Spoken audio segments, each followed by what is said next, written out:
Okay. All right, welcome back to the pod. It's been a minute. We're back for a one-off, maybe a two-off, depending on how much we argue and get stuck and have to do a part two another day. We're redoing a podcast you and I did I want to say during the pandemic, probably. Yeah, no, that was in like the first few months of 2020. Yeah. I had not really seen hardly any Marvel movies, and then I binge watched them all during the pandemic, and then we did a Yeah. movie rankings when I caught up through Endgame, because Yeah. then we saw. No, Spider-Man, because there's the random Spider-Man that's technically the end of Phase 3. You're right. Yep. Yeah, no, it's so dumb, but yeah, no, it's absolutely the case. But yeah, so through that Far From Spider-Man Home movie, is that the second one? I get the three Yeah, names I'm pretty sure- confused. yeah, it was Far From Home. It's the second one. Yeah, the second one. Yeah. It's Homecoming, Far From Home, No Way Home. Okay. Because I'm like, you and I saw No Way Home together in theaters in Fairfax. Yes, yeah. we did. That was yes. Was that last Christmas? It's 2 years ago, I feel like. When did that movie come out? Let's see. I think it was the end of It's 2021. definitely like I was home for Christmas. I think it was the end of 2021. Yeah, you're right. It was end of 2021. Okay, yeah. So we did a rankings podcast then. It was okay, but it didn't work for a couple reasons. One, because I realized like after the fact, like you kind of end up talking about the same movies twice when it appears on someone's list first and then someone else's like way later, and then you kind of double up on talking about things.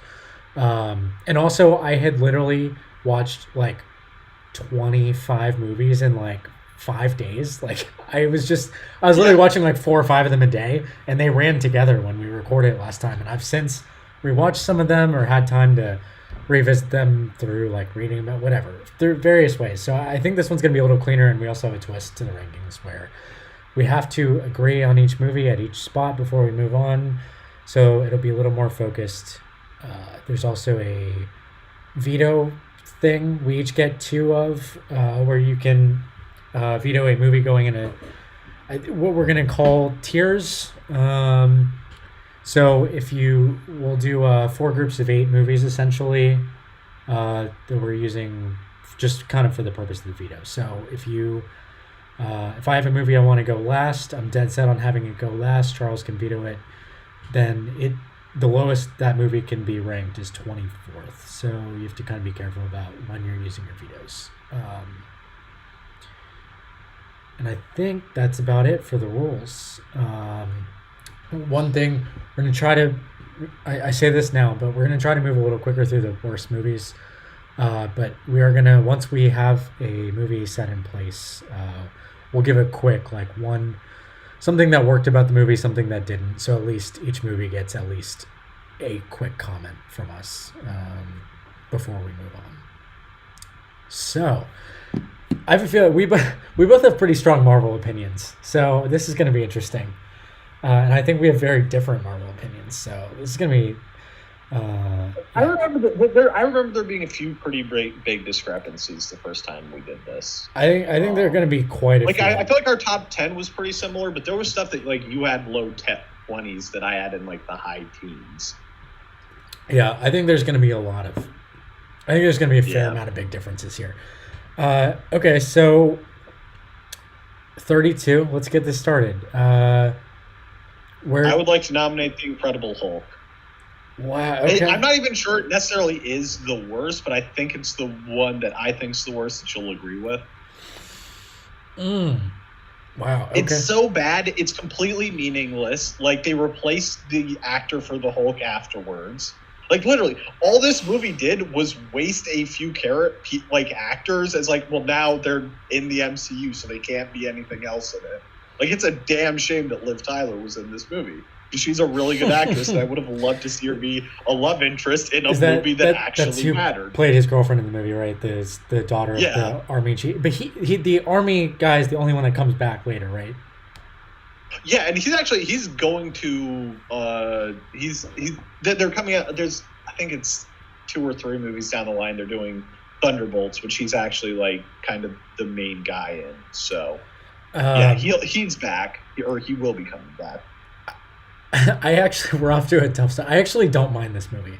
For one, really, yeah. For one, I don't mind that it doesn't connect to anything else. I kind of wish more Marvel's movies did that. Oh well, yeah, that explains why you like the Eternals. Well, I mean, that's supposed to connect to stuff later, but who knows if it will because people didn't like the movie.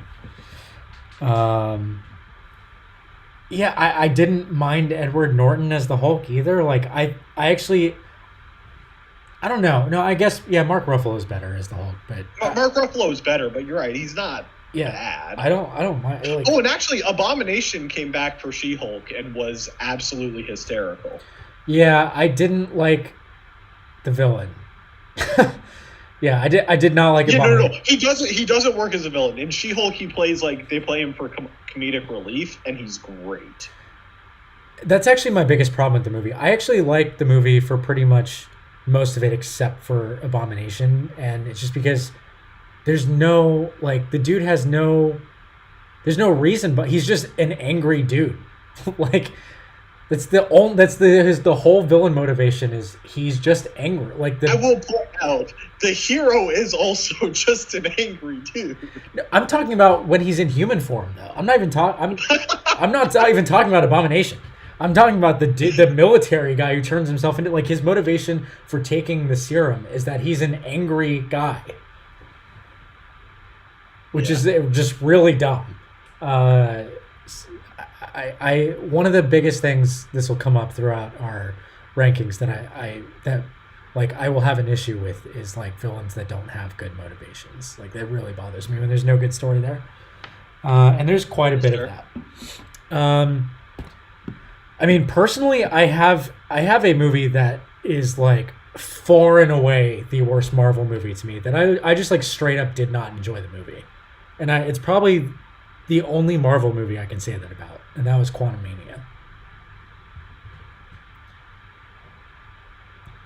Actually, like I don't know, I enjoy it in. It's got its charms. Like first off, I kind of enjoyed what they did with MODOK. I fucking hated that so much. It's so bad. I mean, it just looked stupid. I mean, everything in that movie looks stupid. I also don't like. I didn't. Okay, part of my problem beyond how the face looked was I didn't like him as a villain the first time. So I'm like, I didn't want to see that guy again. Yeah, that's fair.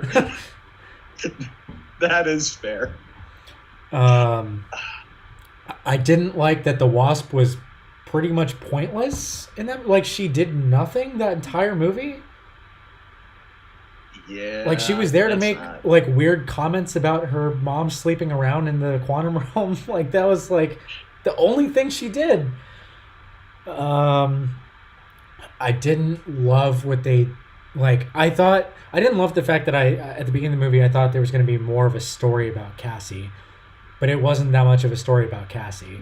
I mean, this has been out there a lot, but like the movie was kind of just to set up Kang, basically. Like Jonathan Majors as Kang is fun though. Yeah, I will point out this is like the least fun version of him. Like the Kang they introduced in Loki was way better. But I thought his acting performance is fine. I don't love the whole multiverse thing as a concept, so that's kind of tough for me. Well, that kind of sucks because that's what you're getting. So I know. It feels like it. You might want to tune out for a few movies, Jackson. It just feels like it kind of like I don't know. It kind of like lowers the stakes in some ways. It feels like to me, and I don't love the concept. Like, it also feels like it took away what the charm of like the first Ant-Man movie. Like, I feel like the charm of the second one had already done that. It did, but it's still like I don't know. It just felt like they were trying to do too much. So for me, that's my least favorite Marvel movie. I'm wondering if we can come up with. Are there any other like lower tier ones we could go with at the bottom here? I mean, I didn't like the second Ant-Man either, but I mean, Iron Man 2 was not good. Oh, what are you talking about? Iron Man 2 is the best Iron Man. What? Yeah. Oh, I have that 30th on my list. Okay, well, Interesting. that's I mean, it is definitely not worse than 3. 3 is actually 3 might 3 might be the one I would put up for this, but obviously you're not going to agree with that. I have it. I mean, I have it. I have that one pretty low too. I could be talked into Quantum Leap. I think I can ultimately agree to that. I enjoyed it, but you're right. There are a lot of problems with it. I will if you'll give me that, I'll give you the Hulk at 31. I have that at like 21. So wow. Yeah. That is genuine. Maybe I need to give that one a second chance, but actually I think that's the one that's like the furthest back that I have only seen once. Mm-hmm. Like most of them I've rewatched. It's at that spot for me, less so because I liked it that much, but that I more so that each of the ones below it on my list I have some sort of there was some sort of significant issue that I have with the movie. But yeah, okay. Ant-Man 3. The Incredible Hulk. Okay. Real quick before we move on, something that worked, something that didn't work about these. We talked about what didn't work for us in Ant-Man 3. I think the biggest thing for me, I think probably the most fair criticism is like, why is the Wasp in the title of the movie if she's not going to have hardly any role? I think that's a fair criticism. What's something that worked about the movie for you? Kang or something else? What? Something that worked about the movie for you that stands out that you liked? Yeah, I mean, I do generally like the direction they're going with Kang. Oh, I didn't like the writing either. I just like the jokes fell flat to me in that movie. But I don't know. There were some of them, but yeah. 31, what works? We kind of actually did go over that with Norton was fine. Yeah. Yeah, Norton's fine. Yeah. All right, so 30. Okay. We talked about this before we started, but now we're getting into the territory of Dark World for me. But you like that movie? Yeah, to a degree. Yeah, I like it. I have it about where I had the Hulk around like low 20 or around like 22, 23. So I like it about as much as I like that movie, which is how you feel too. You just have them 10 spots lower. Yeah, pretty much. We mentioned Iron Man 3 as a potential candidate. Yeah, it's just weird. That's 26 for me. So I could consider that. Yeah, okay. Stakes wise, so you've got the whole like fake Mandarin, right? Like you've got that whole thing where it's like turns out the villain's just like an actor, which it's weird. Yes, but I think I was less mad about it than a lot of hardcore Marvel fans because I wasn't familiar with who that was. People were disappointed because they were like, I know who the Mandarin is. That's supposed to be a great bad guy. And I was like, I've never fucking heard of this dude. That's kind of funny. The way they brought it back for Shang-Chi was excellent, but that doesn't help this movie. So there's that. Also just like all the weird stuff with Justin Hammer and or is Hammer the bad guy? No, he's in 2. No, that's right. Yeah, he's in 2. But like the bad guy tech bro with his weird virus thing and Pepper. Yeah, it was that whole. It was the dorky guy who got like turned down for a meeting on the rooftop. Yeah. So I didn't love the villain. Also, they did a better version of like disgruntled former Iron Man employee in the second Spider-Man movie. They've done that like 4 times. Yes, and all of them better than this. I don't disagree. The thing I liked about this, and the reason I have it higher than 2, is because we got more Tony and less Iron Man. I liked seeing more of the actual person. I mean, one is a massive, like, one, Iron Man is barely in the first Iron Man movie. But, like, yeah. And not that I dislike seeing the superhero from, like, part, rewatching that one is, that one takes, like, it's a really, like, slow-paced movie. It actually takes a long time. As kind of, like, corny as it is a little bit, like, I kind of liked the whole, like, I don't know. I just thought the story kind of worked. The villain didn't work at all. Neither of them worked. But, like, the whole, like, Tony was, like, dealing with, like, severe anxiety and then, like, you know, kind of figures things out as himself without relying on the crutch thing. I thought was fine as a story. I don't know. I still think it belongs basically here. I'm trying to see, are there any other options here? I don't hate that for this spot. I think we're fine to put that here. Yeah, I'm fine with that. Okay.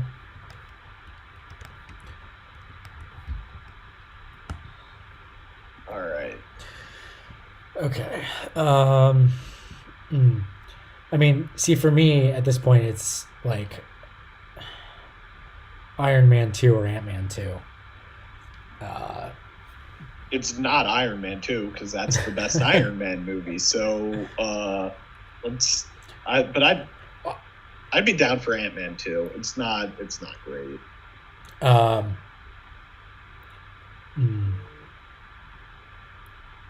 Okay, I'll just tell you this now. I'm gonna make you use your Iron Man 2 veto at some point in the lower tier.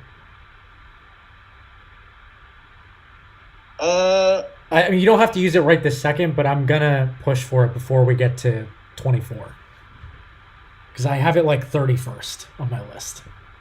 How? I just didn't like it. Yeah, I did not like that movie that much. I mean, I'll explain why when we get there, but I'll leave it up to you when you want to. Or I guess it doesn't. I guess it doesn't really matter. This one is Ant-Man 2, right? I think we can agree on that. Yeah. Okay. It sounds like. Okay. Do we want to talk real quick why and anything good about the movie that you liked? Oh, the good is Randall Park and his character. Who does he play? The FBI agent. Who, Scott keeps impressing with random magic. Yep. Yeah. Agreed. Yes, I enjoyed him. He was good. Yes, he's excellent and just a treasure. I like Scott and Cassie's relationship. Yeah, that too. The father daughter, like, part of it, like the home, the stuff at the home, like. Also, God, why I'm blanking on who it is that plays the stepdad, but he's actually really funny also. Oh, it's is it Ty Burrell? No, it's the guy from. Isn't it the guy from, like, Modern Family or not Modern Family? No, it's not him. Not him. Not Ty. What is his name? I'm confusing. Oh God, yeah, no, I'm blanking as well. Oh shoot, what is his name? It is. I'm pulling up the cast. Why is he so far down the cast list? He's not in the movie that much. Like, he's in there less than Luis and, you know, those guys. Oh, that's also one of my biggest gripes with Ant-Man 3. Luis is not in the movie. Oh. Yeah, no, not having Michael Pena or T.I. in the movie. Which I just learned yesterday. I did not realize that was T.I. until yesterday. Wait, you didn't? No, I did not know that. Yeah. It's Bobby. No, that's his friend. I'm confused. Who is the dad? Anyway, okay, I'm giving up on that. Yeah, Ant-Man 2. Okay, yeah, so some of the acting performances were fine. The bad, from that movie. I like this kind of ties into 3, but like they've not really done a great job to me, like getting me to invest in like Janet's story that much. Like as a person, um, there's that. I don't know. It just like the movie was also just not that memorable to me. It's part of the problem, I think. Yeah, it struggles. Also, I feel like I barely even remember who the bad guy is in the movie. That's right? that's Like, you your have thing. the There whole is no Ghost villain. thing, but they're just more misunderstood. That's the thing. Ghost is technically the villain, and that's it. Like, but she's just trying to heal herself. Like, Yeah. Well, no, there is like another big bad, but I just he's just not memorable. yeah.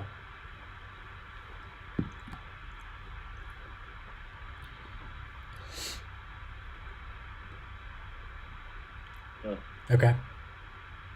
28. All right. I'll let you throw something out 28. there.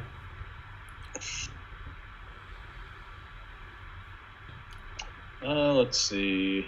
I feel like Eternals and Dark World are definitely on your list still to be down here. Yeah. We're getting closer to I'd be I would be perfectly happy to throw Dark World out again. Like, it's not a good movie. what I like about that is that it's like okay, for one, I will not the problem that everybody has with it, I agree with, which is the villain sucks. Yes. Uh, but it's like the Loki movie, kind of. Like you get the Loki story, which like that's what I love about it. For one, he's my favorite MCU character, and you kind of get it's kind of like the first Thor movie was Thor's movie, the second one's Loki's for the most part. So, I mean, the first Thor movie is just as much Loki's movie as Thor's. yeah, I mean, There is a reason why he was the villain in the Avengers, right. which incidentally is yet another Loki movie. Yeah, yeah. There are several for good reason. But yeah, I mean, all the stuff between him and Thor, like all the stuff that was not basically until we had to deal with like the ice giants and like the hole in the sky at the end. Like I liked the rest of it. Everything about Jane and her friends, and then Thor and Loki. Like I liked all of that stuff. I just the villain stuff didn't work. So I don't know. It's weird. I don't feel like Thor really goes on much of a journey in the movie. I mean, like, obviously, spatially he goes on a journey, but like in terms of growth and development as a character, I feel like Thor doesn't really change through that. yeah, well, I mean, I guess to that end, it's a little bit more about Jane, right? Because she's like the ether is like inside of her, Yeah. so it's more focused on her to a degree. I mean, did that storyline work for you at all? I mean, it's important because it introduced us to one of the stones, but I mean, we didn't really need to be introduced to the stones, Loki. Like, if they just popped up in Infinity War, like, to be fair, some of them do just pop up in Infinity War. There were some that we hadn't seen before then. yeah, I think like two of them were new We hadn't seen Soul. for sure. The Soul Stone. We had definitely yeah, seen the like- Mind Stone, and yeah, Yeah. No, yeah, I think Soul is the only one we haven't seen yet. But anyway, my point is like it's not super important to the like overall MCU. The villains are just terrible. Like, they're just so bad. And like, I don't know, I guess that one hurts in particular because we have an example of that character having one of the best movies in MCU, which probably makes it worse by comparison in retrospect. Which isn't necessarily fair, but I do think this is basically where it belongs. Honestly, I think it should be lower, but interesting. I don't know. I just I enjoyed it for like the origin story of like their family. Well, do you have something you'd I mean, rather put here that isn't Iron Man 2? oh man. Yeah, but you're not gonna go for it. I don't think. So What is it? Guardians 2. I am not as big a fan of the Guardians movies as everybody else is, and I do agree with that 2 is the worst of them. Um, Okay, then it should go within the next like 3 movies. Then I think, to me, yeah. I just I could not be bothered to care about the Peter's dad is a Yeah, I will say I do. I feel like I quote Mary. I'm Mary Poppins, y'all. yes, of Too course. much to like leave it this low. um, Okay, but I'll go Dark World at 28 if you'll go Guardians 2 at 27. okay, sure, yes, entirely off the strength of I'm Mary Poppins, y'all.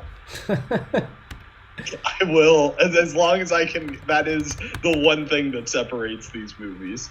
Yeah. Did you know what's his name that plays Yondu? Michael, is it Michael something? The guy. Probably. He's the guy like he. I mean, I knew him from. I guess probably a lot of people from The Walking Dead. He's like 70. Is he? Yeah. Wow. Yeah. Michael Rooker. Yeah. That's it.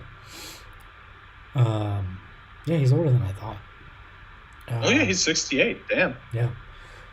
Yeah, Guardians 2, I mean, it is solely the Peter's dad part of it that, like, killed the movie for me. Yeah. I didn't like the story. There's actually some good stuff. There's some good stuff with. I'll say if you want to talk about what works, like introducing Nebula as an actual character Yeah. who gets explored after she kind of just gets tossed aside in the 1st Mhm. Guardians. Like that. That's pretty nice. Yeah. And well, obviously very relevant to what it goes on to eventually happen in like Oh, yeah. Infinity War, Endgame, and Guardians 3. Yeah. Yeah, we should talk more about Nebula when we get to Guardians 3, because she's a lot more prominent in that one. Yes. Guardians 2, I'm trying to, anything else that, no, I mean, I'll tell you, you know, there's Baby also something Groot, that worked in that like- movie that worked the same as in all the other Guardians movies, and that's the music. soundtrack. Yes, the music was Like- great. And Baby Groot was like funny a little bit, and then he kind of, I mean, yeah, Yeah. he was kind of funny. No, it's homicidal raccoon and baby tree are always going to be funny for Mhm. animal, Here but and there. there's just not much past that. I don't know if I should give my take here. Or I'll just say it now because we're talking about Guardians. I don't really like Gamora as a character that much, like in general. Not a huge fan of Gamora. I definitely don't like the rewind that they did with her, like basically having her die but bringing her back as the Gamora who hadn't had any of the experiences Yeah, that we saw Gamora have. yeah, we can talk a little bit more about that when we get to 3. But like, yeah, that whole basically like we relived the Gamora Peter dynamic in 3 from 1. Like him trying to win her over. I mean, it turned out differently. I will give them credit. Sorry, I will give them credit for at least changing how it ends. Yes, agree, 100% agreed. I like how they handled the end of it, but like, yeah, the whole like trying to win her over thing again. I'm like, we did this already. Yeah, we did. Okay, 26. Actually, did you like Kurt Russell? Even though the storyline didn't work, did you like Kurt Russell in it? Yeah, I think he did a good job with the character. Yeah, Um, the human form of But- him. Yeah, I think so. yeah. Okay. Let me put 20. Okay, so this will be the end of these next 2 is the end of the first tier. So I'm not allowed to put Iron Man 2 in any of these 2 spots. So I assume you're using your veto for that movie. Yes, I am. Or one of your first veto. Okay. So with that out, Damn it! I just realized what I have to do. I have to nominate Iron Man for one of these, Iron and I Man? don't want to. Yes, because Iron Man 2 is the best Iron Man movie. Wow. And if you're telling me that's going to be 24, then I have to nominate Iron Man in here for one of these two.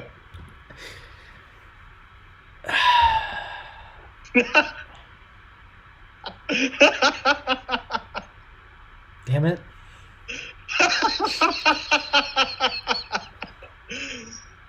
So are you going to save your vetoes, Jackson, or No, I have to use it on that. If you're gonna make me, I'll use it on that. Yeah, that is one of my favorite Marvel movies. I happen to like it too. I think it's absurd to put it at 26, but I also think that it should not be lower than Iron Man 2. Just put them both at 26 and 25 and move on. No.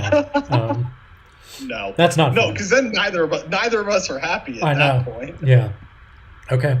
All right, we've both burned vetoes on Iron Man movies. Okay. So we got to go somewhere else. Yep. Okay.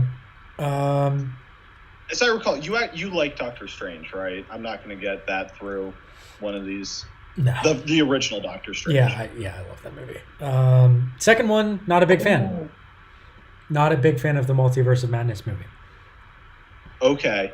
Speaking of second movies that you're not really a fan of, I have no clue what your opinions on this one are, but I know what mine are. The second Black Panther. Yeah, I'm with you. I did not like that movie. In this area. Yeah, that's the next one. Thank you. Okay, I wasn't sure how you felt yeah. about it. I did not like that movie. I mean, okay, yeah, parts of it were fun, but they had an impossible job. Like, this isn't like a shot against anybody involved with making it. They had an impossible job, but yeah, they did not do just a great job. Not a good movie. I mean, they were putting impossible. What I wish they had done was like wait a few more years and then recast the character. Like, I realize why they didn't want to do it so soon. Like, obviously, like everybody loves Chadwick, but like, I don't know. Just having to like put nods to a real life person in a fiction movie, like, was not the right solution for anyone. It's like, yeah, everybody, like, I don't know. And then I love the idea of like the ancient Maya civilization. I just don't think they totally pulled it off. Because here's the thing, they were like hinting at making an anti-colonialism movie, and they didn't go far enough, in my opinion. Like, if you're gonna do it, but they like halfway did it, and then they made the two cultures who had every reason to work together pretend to hate each other until Shuri had a flashback. I'm like, no. I really wish, and like obviously, you know, hindsight 2020. I really wish Killmonger had survived the first movie, and they could have just made him the Black Panther. Yeah. Like, and then we could have just had this movie be him and Namor fucking up everybody else in the world. Because like Killmonger would have been down. Avengers Endgame though just causes such a problem for me, like logistically, with every movie that's followed it, where I'm just like, where were you when that war was happening? Like, and also like you had to deal with the blip, like what, like where, and it's like I understand why they're not acknowledging it, but like it just, that movie just kind of causes a problem for everything else. So I will say, for like prior to this movie, the Atlanteans, or like whatever the fuck Namor they call where Namor lives, are like strict isolationists, right?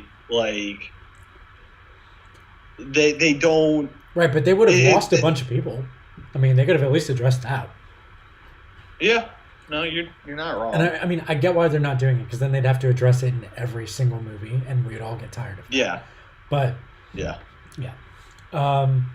No, the other thing is like I don't know, underwater civilizations just never. I've never like loved them on screen. Like Aquaman movies never totally do it for me. Like they're just the way they end up getting I don't know. I don't know what it is, but it just never totally Okay. works for me. Water is very hard to CGI. Yeah. So like the equations that govern how water moves, like as somebody who had to take classes on computational fluid dynamics, it is very hard to like set Mhm. those up well and do it. Yeah. So yeah, no, it very rarely comes off looking good. Yeah, I just feel like they could have made a cool political movie, and they shied away from it a little bit. They just kind of hinted at it and then didn't really do it. Which is weird because they didn't in the first movie. Yeah, Like they had the blueprint to do that off of the first Black Panther movie, and they just kind of didn't. it was just weird because Namor was like, yeah, the Spanish conquistadors, like, you know, and then he was just like, Yeah. but fuck it, we're gonna fight Wakanda instead.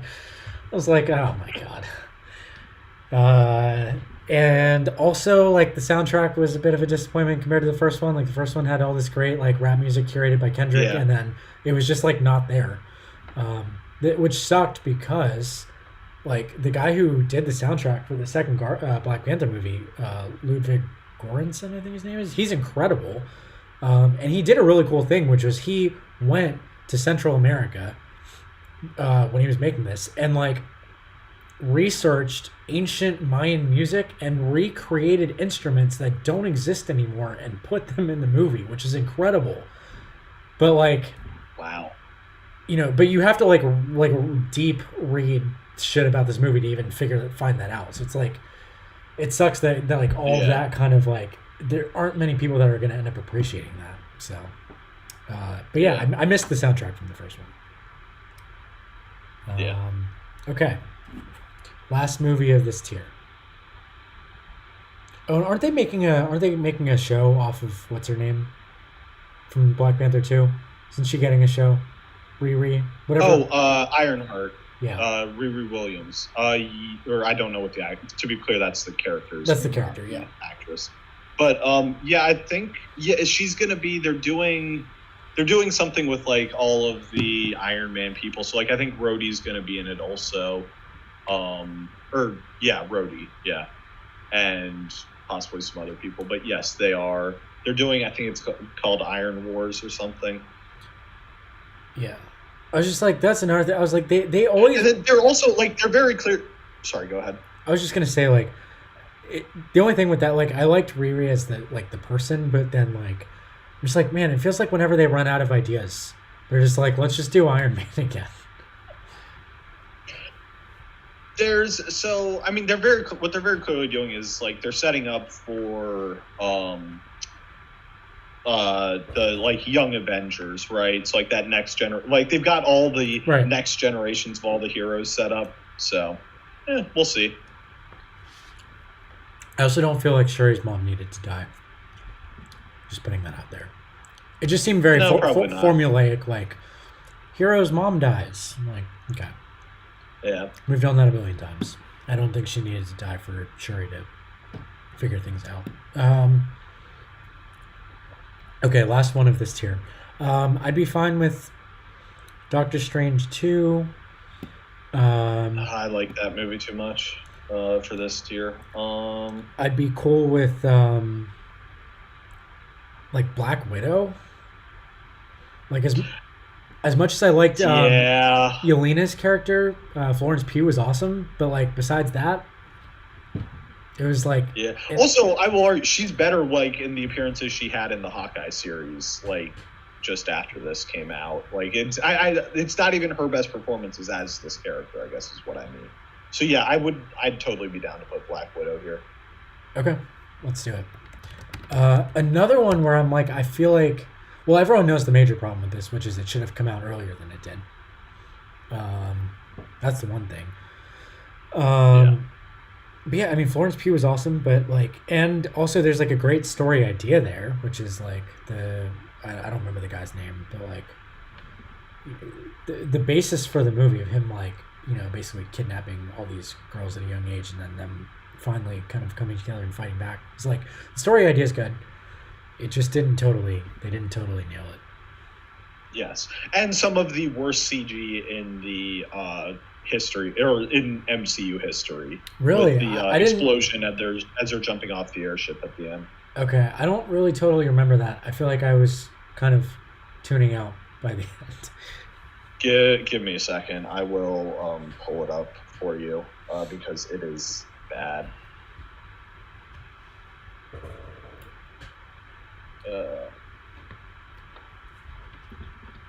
Oh, also they tried to set up like Julia Louis-Dreyfus's character at the end of that movie, and then she's just kind of been like entirely unimportant. Well, that's another thing where it's like you don't watch the TV series, so you don't like see her, but she's been around. Yeah, I just feel like for the movie, like she was in Black Panther too, but it's like she didn't do anything. She's just there for like jokes. Yeah, it was weird that she was in that. But no, like she popped up and she had a pretty big role in the Captain America series that they did. I'm pretty no, she's not in Hawkeye, but she's like the motivating force behind it. Like yeah, and I think she's going to be in Thunderbolts as well. So we'll see. 5, 6, 7, 8. Okay. So that's our next tier.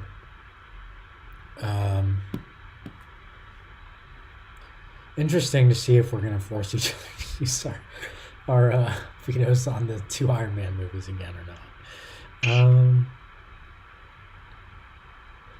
Okay. So let's get a few ideas out there. We could try to force that on each other, or I know you're gonna want Eternal soon.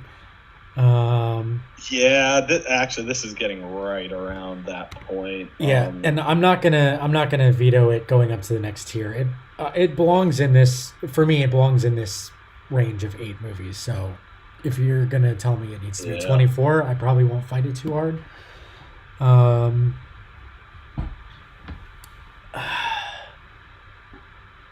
I think Captain original. I will say original Ant-Man. I think it belongs like kind of lower down this tier, or sorry, like I think it belongs somewhere like in the 20 to 18. But I do think it belongs in this tier. Ant-Man 1. Yeah. Okay. Ant-Man Yeah, 1. it's on the list I threw together very quickly. It is 17th on my list. So yeah. So yeah, it definitely belongs in this tier. What else? I think Shang-Chi belongs in this tier for all the things it does well. I do think it belongs in here. I disagree, but we can see what happens there. Real? Okay. Yeah. I think it's in the next one. I think it's in the next one.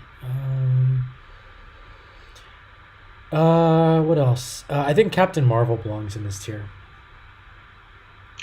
Yes, I do agree with that. I also feel like Love and Thunder probably belongs in this tier. Yes, Love and Thunder does. Although, I don't know. Love and Thunder, I have a very hard time viewing Love and Thunder truly objectively because Ragnarok is one of my favorite movies from the MCU.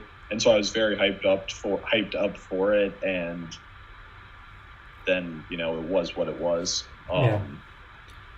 So, I don't know if that's just, if you say it belongs in here, then I'm going to trust you, because I can't generally view it objectively. I mean, I think it's probably at the higher end. Yeah. And that's coming from someone who loves the Thor movies. Yeah. I mean... Actually, wait, also, if Love and Thunder belongs in here, so probably does the original Thor. Interesting. I have it just above this tier, but I could be talked into the higher end of the tier potentially. I honestly, I think Love and Thunder is probably better than the original Thor. Interesting. I mean, I actually stopped to think about it. I mean, I like the original one as just a classic origin story movie. Well, it's not even an origin story really. You can't really do an origin story with Thor, but yeah, I like the whole setting up him and him on Earth. I just the him on Earth thing the first time is fun to me. It's just it's such a slow paced movie too. So that was something that they've really changed. It's one of the big changes as they've gone on is they've gone away from slower paced movies, which I think is a big issue. What I had with the Incredible Hulk, probably why I actually think Iron Man 2 is better than Iron Man 1. Thor is another very slow one. Captain America is actually pretty quick paced, but Um, Um, I mean, to me, Doctor Strange 2 is like in this. I mean, Doctor Strange 2 does not belong in here, man. it's 27th on my list. Really? Yeah. Yeah. I have Okay, you know what? Did you ever get around to watching WandaVision? no, but I know the story. I know the story. But see, you didn't watch it, so like you can't understand like what a great villain Scarlet Witch is. I feel like without actually watching it, like you can get it, but you don't get it. I I don't I mean for one, I don't know. Okay, I don't it doesn't make sense to me even if she lost her kids that she would become a villain. Like that I don't buy that from her what I know of her. Like I don't there's almost nothing that could happen to her What do you mean? What you know of her? She's a villain when they start out. Like, because she was that's how she was raised. She was like brainwashed. I mean, Like I feel like we find out then she's like okay, actually she's a good person. Like and you can argue okay, it's just the Darkhold tempting her or whatever, but like I don't know. From what I know of her, like I don't buy that she would do that. I just don't. I just don't buy the premise of the movie. it's a great movie. You're completely off base here. I don't buy the premise of the movie. I also don't like America as a character. I don't think she has any defining characteristics as a character. Like I don't think they did a good enough job with her for me to make me care about her. She's got a little bit of a journey that she's on, but you're right. I mean, she's not the best character, but like Wanda's just such a great villain that I don't really care. That's why I don't like it though, because I love Wanda and I love the job that Elizabeth Olsen does acting as Wanda, but I don't buy the premise.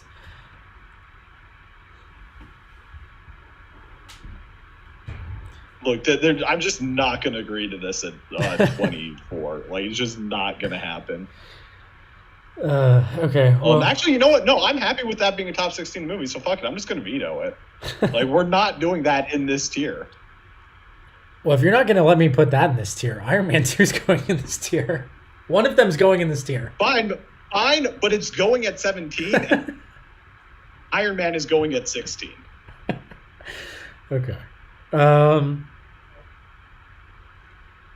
Okay. And you know what? Just to ensure that, sorry, go ahead. Well, we had a few that we agreed should be in this tier, so let's start there. Yes. Okay. I think that's probably a good place to start. So like Captain Marvel. I feel really bad about having the two female leads back to back in 24 and 25. I feel bad about that. They didn't do a good enough job writing the movies. It's not the female lead or the actresses or the characters that are at fault. Can we put that one at 23, please? What I mean, I don't want to put Love and Thunder there, but like, okay, Eternals is fine. We can put the Eternals at 24. Yeah. Okay. Yes. Let's put Eternals at 24. That's fine. Absolute waste of Richard Madden in the MCU. I thought him and Kit were fine. It's more just like I don't like the fact that he played this one-off character. Like he did a good job of playing it, but I don't know. I feel like he's the sort of guy you probably could actually just build a franchise around him. Mm-hmm. Yeah. It is hilarious that Jon Snow and Robb Stark were in love with somebody named Cersei in the movie. Yes. That is great. Yes. My biggest problem with the thing I liked about it and why I wouldn't allow it to be in the lower tier is just because it's different. Like they tried something new and different, and I appreciate that because there's a lot of things that are the same in a lot of these movies, and they tried something new and it didn't totally work, but I appreciated that they tried something different. My biggest problem with the movie is that there's just too many main characters to follow. Like they tried to pack too much into one movie. Like I feel like it almost would have been better as like a 6-episode show maybe this would have come across better. Right.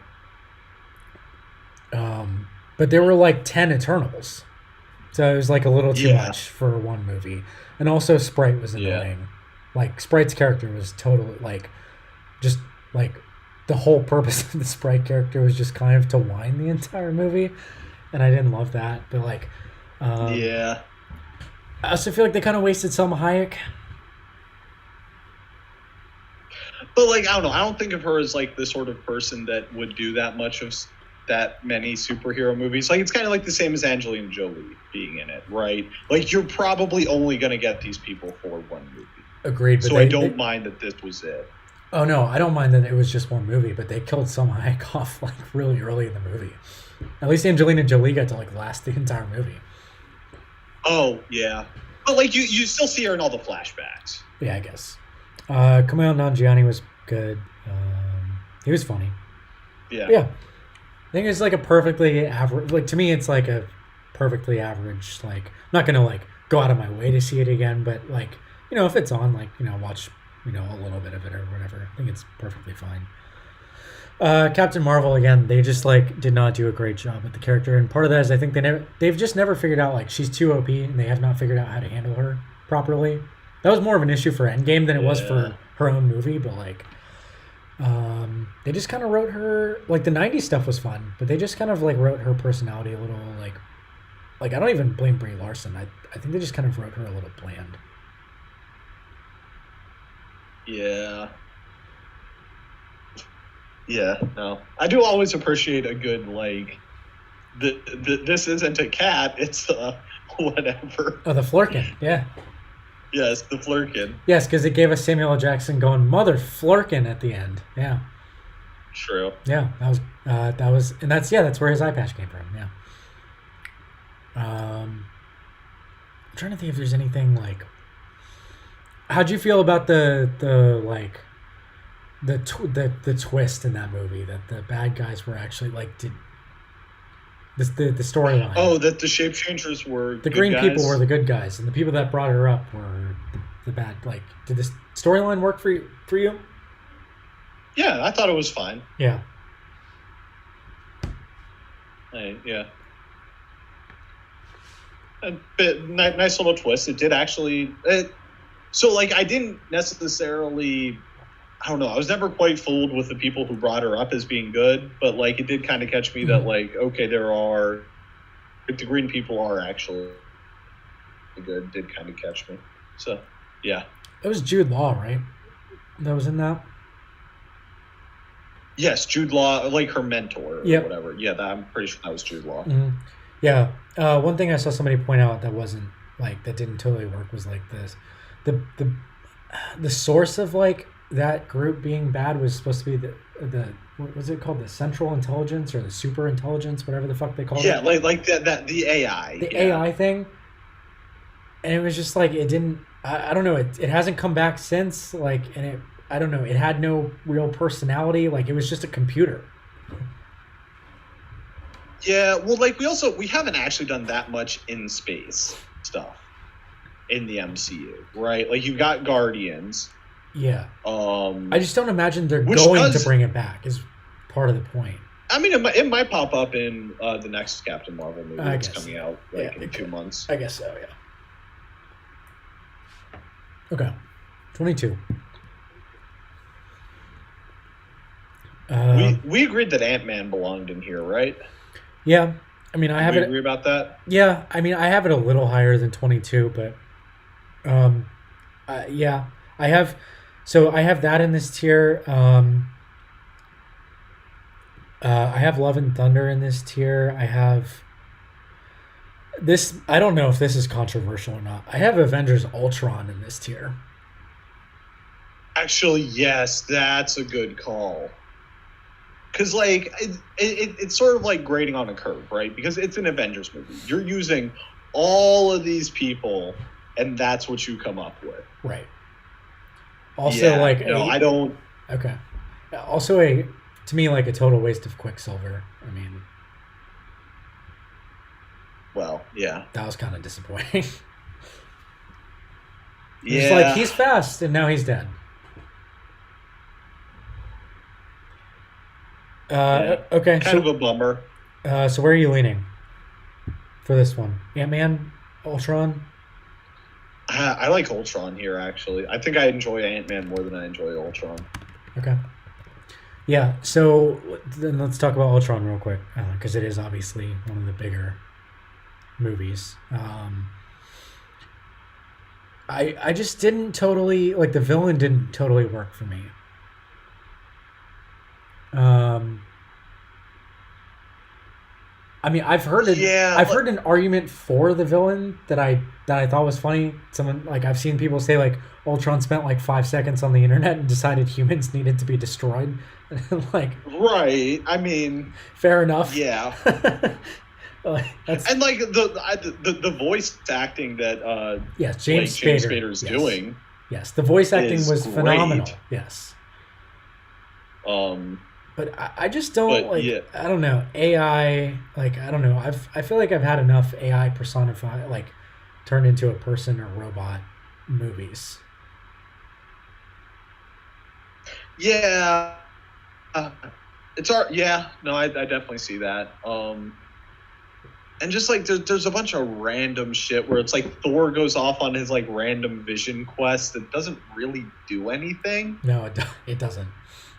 I totally It forgot serves that. basically no purpose. Right. You've got Tony has his weird little nightmares that sort of vaguely foresee like Thanos coming, but once again, not really that important. You Do- get like, I guess you get Hawkeye on a farm. That's kind of fun. Doesn't Hulk leave at the end of this movie? Isn't that why he shows up in space on in Yes, Ragnarok? this is the one goes on a rampage through an African city, Yeah. and then at the end of the movie, he's just like, "Yeah, I don't think I can be on Earth anymore," and just pieces out. Yeah, it almost feels like the point of this movie was just to set up Civil War. It was like we need a reason for them. Yeah. I mean, I mean, yeah, kinda. yeah. Yeah, it's basically honestly, it's just a reminder of all of the Thanos stuff between first and third Avengers movies and a setup for Civil War. Yeah. And I don't know, Avengers movies should be more than that. So yeah, Right. And it just also just like we went the first one. I mean, part of it too is the first Avengers movie was so good. It's like it's gonna be hard to live up yes, to the middle Avenger. Like yeah, the middle Avengers movie was always gonna be tough to pull off. yeah, Okay. So we can go Ant-Man and 21. yeah. I think that's fair. Um, yeah, I mean, I thought this movie was fun. I like Luis. It's pretty low stakes. Um, I don't love like in general like just the like shrinking or growing huge as like a movie concept. Like not just Marvel, but like I don't know. The movie was fun. Yeah, and like his fight with the Falcon is just grade A comedy because anytime we can get Falcon on the screen is just great. Yeah. I mean, the bad guy was literally just like it's Iron Man 1 is all the bad guy is. It's like someone who didn't get what they wanted from working under Hank Pym, and then he wanted Yeah. to make a bunch of money, so he was trying to steal the tech. Like it's literally Iron Man 1. But, you know, Yeah, they've done that like what you said like 5 times. yeah. I mean, it's also the basis Uh, for Doctor Strange, isn't it? No. Well, no, his character, No, his but- no, but his character is kind of modeled after Tony to a degree. Not the villain, but his character is kind of like Magic Tony Stark. Yes, he is. Yes, that's fair. Yeah, I mean it's fun. Like I said, it's low stakes. Like it's silly. It's Paul Rudd's fun. Like him and his daughter Louise, his friends Ti is great. Like, yeah, it's a good movie. Yeah. Um, okay, so we need to find 4 more for this tier. Uh,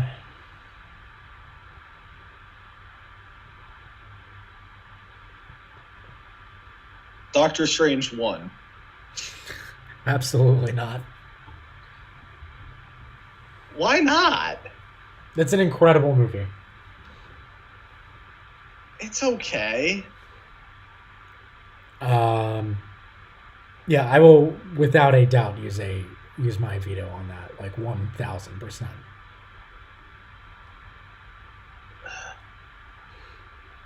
Okay, but if you do understand, you use that veto and on that, I get my Iron Man 2 is better than Iron Man 1.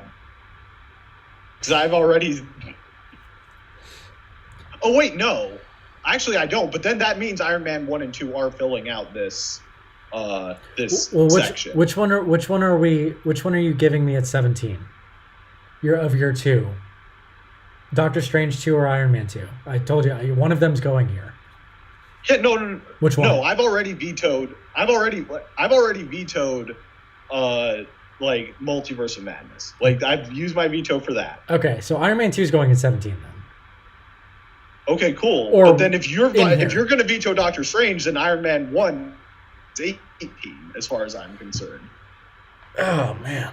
Like those are the stakes you're playing with. You can give me Doctor Strange in this, or you will give me Iron Man 2 is better than Iron Man 1.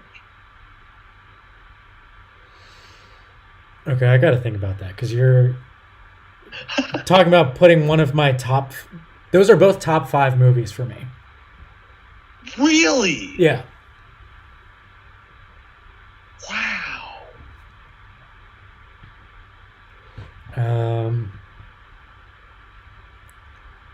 You know, it's really weird. I feel like as somebody who just binged the entire thing in like a week and a half, you shouldn't have nostalgia picks. And I feel like that's the only way Iron Man is that high. I saw that one in theaters when it came out. Oh, okay. All right. So that one is actually can have nostalgia, I guess. Yeah, I saw I want to say 3 or 4 Marvel movies before I started that binge watch. It was Iron Man 1. I saw the first Avengers in theaters. I saw Black Panther when it came out. I think that's it. I think those 3. Okay. Oh man. Okay. So, do I just give you? Maybe I'll let you have them both in the next tier, and we come up with a different plan for this tier. Okay. So wait, you assure me that Iron Man 2 gets into next tier if both of mine get into the next tier. If both of yours, yeah, I'll give you. Okay, I'll give you both of yours if you give me both of mine. Okay, so I get my veto back. Then is what you're saying. We both keep our veto. I'd rather save it. Yeah, I'd rather save mine. Okay, so basically what you're saying is Doctor Strange 1 and 2 and Iron Man 1 and 2 both make it into the next round, and we both keep our vetoes. Yes. Our remaining veto. Okay. Yep. I accept this trade. Okay, that means we got to find 4 other movies for this tier. It does. I mean, I think Love and. Oh wait, okay. What if? Sorry, go ahead. I think Love and Thunder goes at the somewhere 18 or 17 probably. I think probably 17 purely off the strength of Christian Bale, but I agree that can be one of the 4. I think first Thor probably belongs in here somewhere. Okay, I don't hate that. I really do. I had it at 15, so I don't hate that. I mean, I love that movie, but okay. I mean, I have Spider-Man 2 in this tier, the second one. I think 1 and 3 are great, but the second one was like, I don't know. It was good, but yeah. I mean, it's the worst of the 3, I think, pretty easily. That's the one with what's his name as the bat? No, it's not Bradley. Jake Gyllenhaal, yeah. Jake Gyllenhaal with the drone, like the tech drone, like yeah. Yeah, I'm thinking back to 1. Yeah, I guess 1 is better than that. Okay, yeah. So I could see that for one of them. Okay, so if we're saying Thor 1, Thor 4, Spider-Man 2, we would need one more.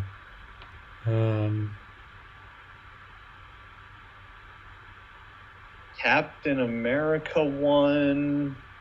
Yes. I mean, for me, yeah.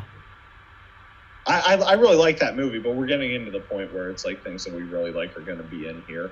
Yeah, I'd be fine with Captain America 1. That's not like one of my Yeah. favorite movies. Okay. Okay. So what order?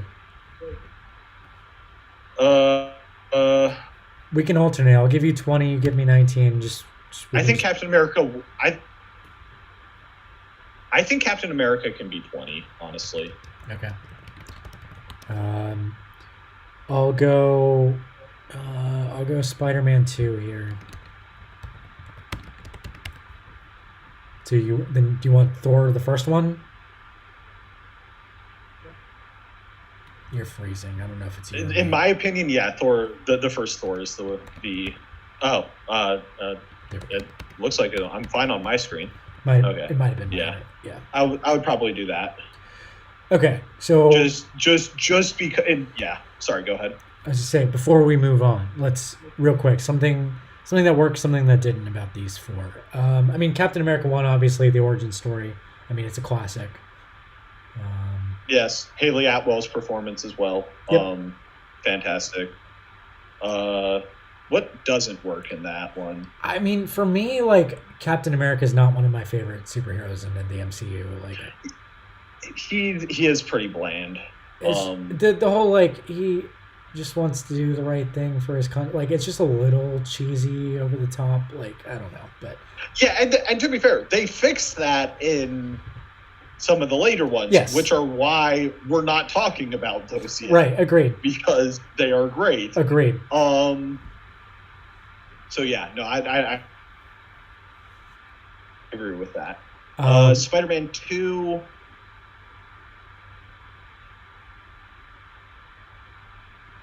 This keeps freezing. Let me try. Oh, I wasn't saying anything there. Oh, okay. I was just saying Spider-Man 2. Okay, in terms of what works, I think this is actually probably the best of the disgruntled ex-Tony Stark employee storylines, personally. I think this is the best version of that.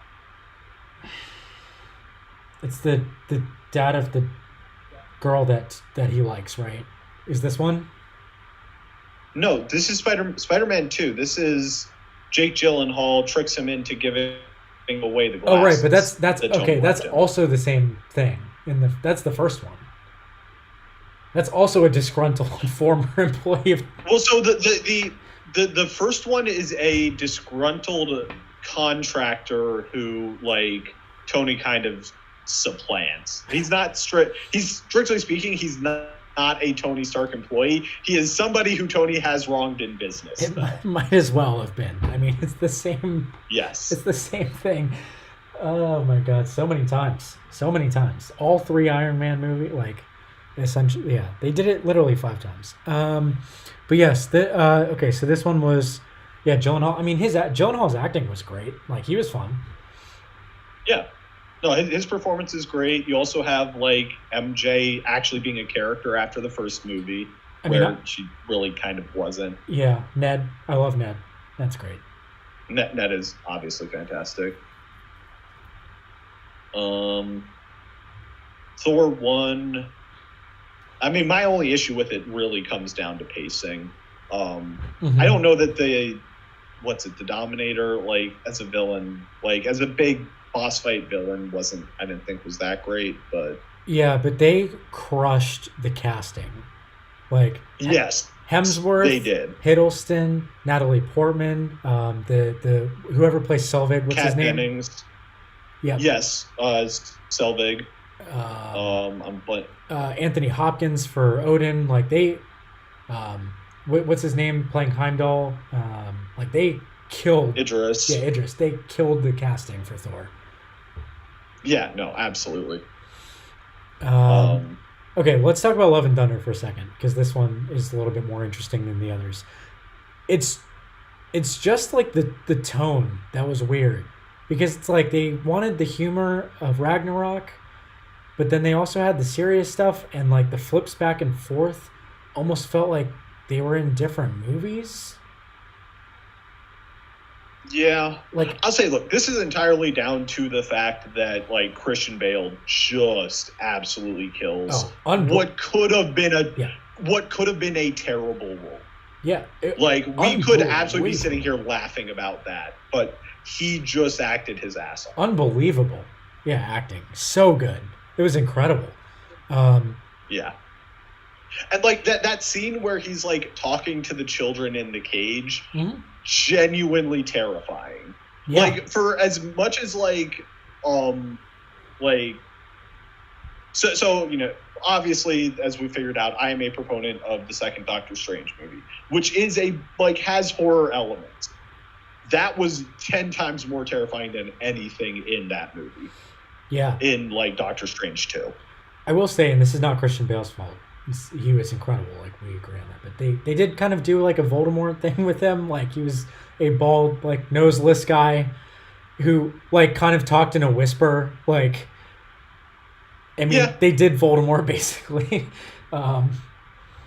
Counterpoint, he did Gore better than Ralph Fiennes did Voldemort, so I don't really care. And to be clear, Ralph Fiennes was Fiennes great was awesome. Voldemort. Yeah. Yes, he's amazing. Has he been in the MCU yet? No, but he should be. Wow, yeah, I guess he hasn't. Yeah, he absolutely should be.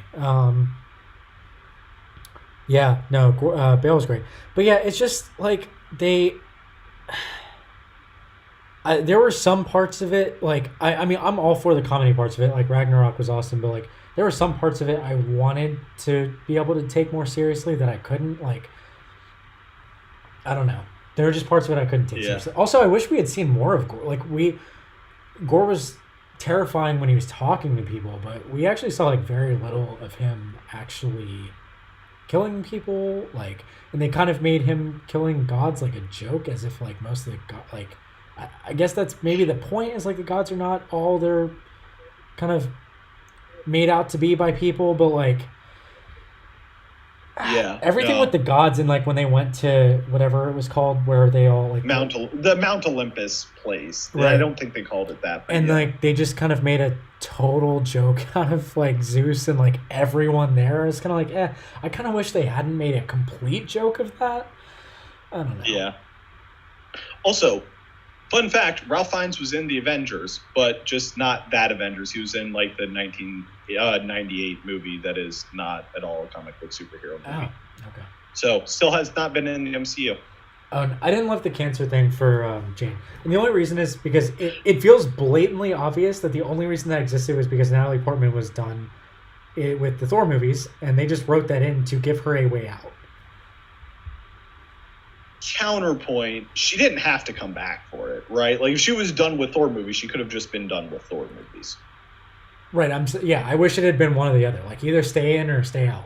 Like, well, I mean, it is a storyline from the comics. Like, this is a story that actually had been already existed. I will just say that. Okay. Yeah. Also, like, one more thing on this. The place where they make the wish at the end, Eternity, right? Something like that, yeah. I feel like is there a good reason why that should not have come up in the Infinity Saga? If that was a thing where you could just go there and whatever you wished for would happen. Like, I realize part of what they wrote into that was not many people know about the place, but it seemed really easy to get there. And it feels like a much easier way for Thanos to have gotten what he wanted. Yeah, It just feels like something they came up with later and were like, this would be... I mean, yeah, like, if I'm trying to justify it, like, there is a question of supremacy, right? Like, the Infinity Gauntlet with all the stones versus a wish made in eternity, which is actually more powerful. I don't know. This feels like the gauntlet for the movies is way cooler, so they went with that for the I mean, one. yeah, okay, yes, you're right. That is the, like, actual reason. Right. But... yeah. Okay, our next tier. Also, I don't know if this is controversial, but there's a little too much Guns N' Roses in that movie for me. In Love and Thunder? Yeah. That's fair. Like, I mean, I like them in small doses. But 3, 4, 5, 6, 7. Okay. But Taika Waititi really loves Guns N' Roses. Yes. Okay. 8 more movies. We're really getting down to it here. Okay, so how do we want to handle our 4 movies that we just pushed off? Yeah. Like, how far are you going to push All this right. with yours? I'm willing to give you Doctor Strange 1 is better than Doctor Strange 2 if you will give me Iron Man 2 being better than Iron Man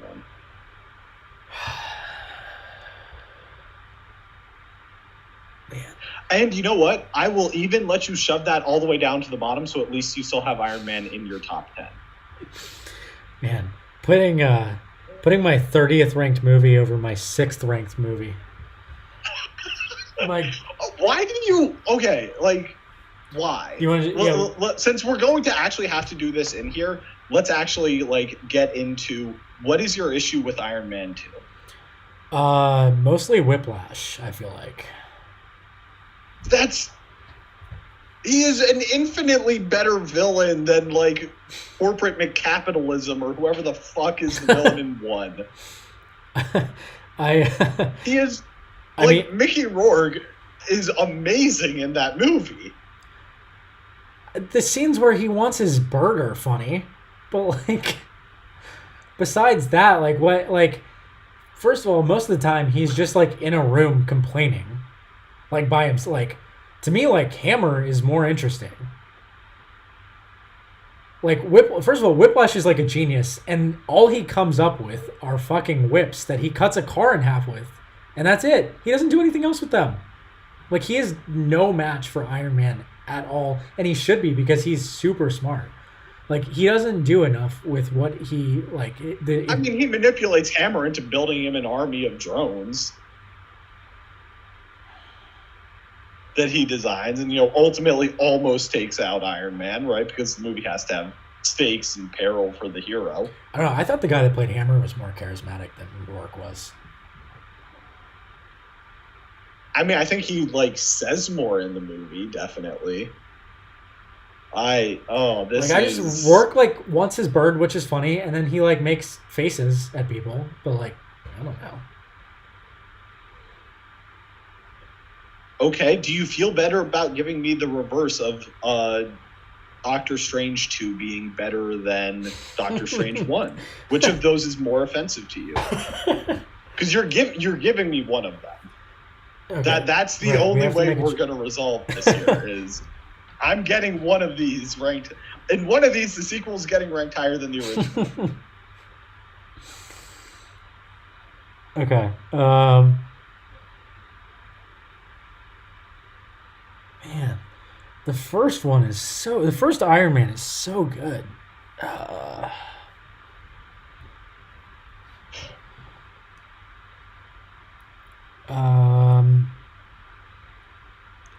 I'm looking at what else we haven't ranked yet that needs to go in here too, because that kind of has to factor in a little bit. All right, I'll give you. Oh man. We can rank Iron Man. You do still have a veto. I guess that is your other way out of this. Yeah, that's true. So do you. Yeah, I do. So we don't really have a way out of it. Because you can just one of us can veto and the other one can also do it. So we basically have to trade. And I'm offering you that trade. That's the way out of this. Is that I will fine. I will give you Iron Man 1 over Iron Man 2. I am getting Doctor Strange 2 over Doctor Strange 1 out of it. I'd rather have the other way around. Okay, so you will give me Iron Man 2 over the original. Iron Man 1. Yeah, but Strange 1 has to go over Multiverse. Yep. Wow. Okay. Now, like I said, if you still want to make sure you have Iron Man in your top 10, we can make those two the bottom 2 here. But I leave that up to you. Okay. Let's figure out what else is going in this tier first. Okay. Shang-Chi is going in this tier. Yes.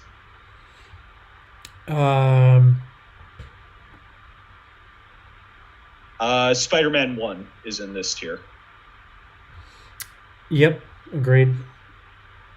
Um,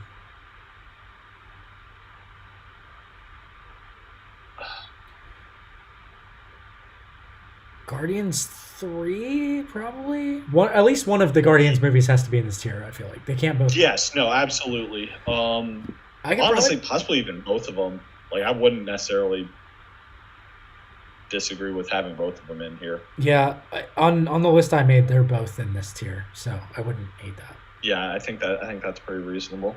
Um, this might be controversial. I have Civil War in this tier. So I was just thinking that, like, yeah, it kind of does belong here. Okay. It's definitely lower down the tier. Like, I think it's probably should be 9 or 10. It's 10th on my list. Yeah. Yeah. Okay. All right. So okay. So what? So at 16. So how many do we have right now? Hold on. So we have Shang-Chi, both Iron Mans, both Guardians, Spider-Man 1, and Civil War. So we have 7. Okay. Well, we also have both Doctor Stranges. So we have 9 movies for 8 spots. Okay. Yeah. All right. Well, let's just go. So I think 16 is probably Guardians 1.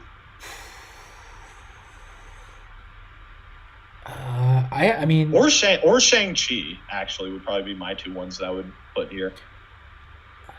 I have Guardians 1 as being better than the third one, not by a lot, but Really interesting. I mean, I really like both of them. And I'm not both really good. I'm not opposed to 3 being ahead of 1, but on my list I have 1 ahead. Yeah, I mean it could be recency bias, admittedly, but so of the movies we've talked about for this tier, my lowest ranked one is the first Spider-Man, but I don't hate putting Shang-Chi at 16. If you'd rather do that. Wait, what? Oh, I said. Actually, yeah, no, I'm totally down for Spider-Man. I think Spider-Man is actually the answer here. Okay. At 16. So we'll go Spider-Man here. So they did a great job casting Tom Holland as Spider-Man. Say that. Yes. I didn't really know what to expect when I first watched it. If I'd like buy him in that. They did great with him. They did great with Happy. They did great with what's her name as Aunt May. Marissa Tomei. Marissa, yes. Great casting. Is just the lack of MJ was kind of disappointing in the first one, but yeah. But yeah, I enjoyed the villain. Again, they did the Iron Man thing. Michael Keaton. Michael Keaton was great. Terrifying in the car ride when his daughter got out, and then it was just the two of them in the car, and he figured out that that Peter was Spider-Man, and he threatened him while they were driving to like Homecoming. That was great. Yeah. Yeah, fun movie. And I like that we didn't have to go through the whole like spider bite. We didn't have thing. to see Uncle Ben die. We didn't have to see Uncle Ben die and get the spider bite and all that. Yeah, we did something different, and I appreciated it. Yeah. Yes. Okay, Shang-Chi or a Guardians movie. Probably Shang-Chi. Okay. So, or we could split the Guardians movies up with Shang-Chi in the middle. Okay. Shang-Chi. Okay. This was number 11 on my list. Yeah, I really enjoyed this movie. I mean, I think I told you before we started recording, but I just like that the fighting was different. Like, we got like martial arts like type fighting, and like I appreciated that the combat they did something new for this movie. Yes. Also, I did appreciate the callback to like if you're then going to actually have the Mandarin be a villain, it's nice to bring back the fake Mandarin. Yeah. And like having him be the tortured jester was just an excellent touch. Yeah. No, that was great. I thought the story was cool for the most part. I think it fell a tiny bit flat at the end where like the big bad was just like a dragon, or like it was like a dragon living behind a wall of rocks. Yeah. That was a little disappointing, but like really like the one that mattered to me with that was that it was his dad, really. And I think they did a good job casting Shang-Chi, I guess. Simu Liu, right? Yes, Simu Liu. And then they did a good job casting his dad. I think Aquafina was great. Yeah. Yeah. She was awesome. I think they probably could have done a better job with Shang-Chi's sister. Like, she wasn't that memorable to me. Given that I'd kind of forgotten, like, yeah, no, he absolutely has a sister. You're right, but given that I'd kind of forgotten that, yeah. Yeah, sister who was like running this like fighting ring, and she was supposed to be this like badass, but like she fell a little flat. Yeah. But like, I am excited for him to be a bigger part of the MCU moving forward. So Yeah, definitely. Okay. So we going Guardians here? One of the Guardians movies?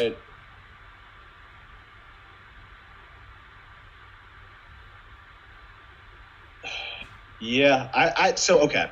Here's what I will say for why I think Guardians 3 is better than Guardians 1. I think that writing an ending is very difficult. Uh-huh. And they really did nail it for like all the characters. Yeah, it was a really good ending. Yep, I will agree. It's really hard to do that, and they nailed it. So there's that. Villain wise, like they do an amazing job. Like you can argue about like how great they did, but like they do a great job of writing him so you hate him. Right, like it's just by default. Yeah, I mean villain. everyone's gonna hate animal like baby animal abuse. Yeah. But like I don't know, we've been on a run for a while of like it had low-key, it had kind of been a while since we had just like a truly detestable villain. Mm-hmm. Right, like I feel like they've been on a run for a while of, you know, people with redeeming qualities, or, you know, like you can kind of see where they're coming from, like almost anti-heroes as villains, right? And then you just get this truly detestable dude. Yeah, I think they did a pretty good job with them. Yeah, I mean, and I agree. Like they made him hateable, which is I appreciated. Yeah, Right. Because like, okay, let's actually seriously let's count this out. So technically, I guess Quantumania Kang is truly like evil, whatever. But we already had discussed that we don't like that movie, so forgettable. So ignore that. Then you've got Black Panther 2, which is, you know, the anti-colonialism bros. Yeah. So like, nah. You've got Gore, who they very much humanize, for Love and Thunder. You've got Wanda in Multiverse of Madness. Right. Who we previously you've lost. got- yeah. Yeah. You've got like all of the like magically kidnapped villains in Spider-Man 3. Who we like help in that movie. Yeah. Yeah. You've got Eternals, which is that's like that's a borderline one, but I still think of like Icarus as more of an anti-hero. And really the big like, bad a is true like villain. the Celestials who have no personality at all. Right, yeah. And then you've got Shang-Chi and the Legend of the Ten Rings, and like they do, once again, they really kind of humanize his dad. So yeah, you're all the way back to Black Widow, since we've had just like a human being, or like a mortal being, who was just truly a piece of shit. Yeah, I mean, I like when they're at their absolute best when there's like gray to them. I think we can agree. But you like sometimes you just, but like, okay, here's what I will say. If you're going to not do it well, it's a lot easier to just like it's gray is a lot easier to mess up, right? Mm-hmm. It is a lot easier to just get truly detestable person gray. And yeah, I mean, I'll say this: you need some of it. Like you don't need every villain to be gray. You don't. I just don't think they've done it well enough times. Like, but they do it well in this one. Yeah, I mean, and I prefer a like truly hateable villain to a like, you know, there's plenty of movies where we're like, wait, who was the villain in that movie? So I mean, this is way better than. Oh yeah, no, like it's the I forget where I've seen it online in a few places, but like the point where it's like, There's always the point in the movie where, like, when you're doing a gray villain, where it's like, this dude's making too much sense. We need him to just do some random act of senseless violence. Like, no, that's actually, like, Black Panther and Killmonger. If you take out the part where he kills his girlfriend for, like, no fucking reason, he's the good guy. Fucking T'Challa agrees with him. Yes. Yeah. Like, the only thing he does wrong is he just randomly kills his girlfriend at one point. No, like partway through the movie, T'Challa's like, wait, my dad was the one that was wrong. Yes. Yeah. Yeah, let's talk about Guardians 3 for a minute, because it is the movie I watched the most recently, so I have some thoughts about well, it's the most recent one. Yeah. Yeah, I mean, it was great. Like you said, they nailed the ending. I loved Nebula in this movie. Yes, she is amazing. She's awesome. I love her as a character. What's her name? The Scottish actress that plays her is Karen Gillan. Karen Gillan is so good. Yeah, I mean, the Rocket backstory was obviously super tragic. Even if you could see it coming, like it was like okay, we have never seen these three friends of his before. I think they're gonna die in this movie, but like it's still it was still tough. Yeah, I mean I'd say it's probably the weakest of the three movies for soundtrack. It was still good though. Okay, but the single best musical moment in any of the movies is Dog Days Are Over, playing over the ending of that. Right, like I will argue the soundtrack as a whole, fine, but like that one moment, I would argue makes up for it. I'm also a sucker for Florence and the Machine, so maybe I'm like overstepping there, but I absolutely love that song, so I mean I don't disagree, and that also gave us Nebula dancing and smiling, which was insane to see. Yes. Several things about her in this movie, like I just like her character development was incredible. Like seeing her running out of the burning ship with a child on her back, and then her making the comment about "Why are you so slow?" was great. But yeah, I mean, there were several great music moments in this movie. Actually, I mean, No Sleep Till Brooklyn, while they did the one shot down the hallway fighting, was so good. Yes. Whatever it was that was playing when they were in their colored suits floating in space that was just a cool shot. Oh, yeah. Was that a Bowie? Were they doing some, like, one of Bowie's weird space songs, I think? Maybe, yeah. It was a classic rock. I mean, the opening with Creep playing was cool. Yeah. I mean, that might be personal. Creep is, like, one of my favorite songs, so that might be just me, but, like, it was great. I mean, it was good. I don't think it's quite the level of like some of the other ones, but yeah. But yeah, they absolutely nailed everybody's. The only thing was what we talked about earlier with Gamora. Like I didn't totally need to do that dynamic over again, but is it? Something I noticed while I was watching the movie. I don't know if this is like, did everybody notice this or like was it subtle? I don't know, but like there was a ton of like Christian and like Bible references in this movie. Were there? Yeah, a lot. I did not notice that. Yeah, it was interesting. I mean, it didn't like I don't really one way or the other don't really care, but I just thought that was interesting. I don't know if that's like counterpoint though. It also has the first F-bomb in MCU history. Okay. Open the fucking door. Yeah, that was great. Yes. Yeah, that was so. The ones I remember off the top of my head. Well, for one, we did Noah's Ark at the end of the movie. We took every animal imaginable off of it, like, and put it on a ship to save them. Fair. We did basically the flood when he like was like, we need to start over with Earth. They all suck. We did what's his name? Warlock. So his first name is Adam, right? Yeah. When he saved Peter, they literally did the Sistine Chapel finger touch. Yeah. Yes. I do remember that. That's fair. He also laid on his back in his mother's arms, which was the La Pieta painting. He also, what was the other thing? There was another one. Oh, and also when they were arguing in the room, and when he threw him up against the stained glass, he literally had his arms out like he was being crucified.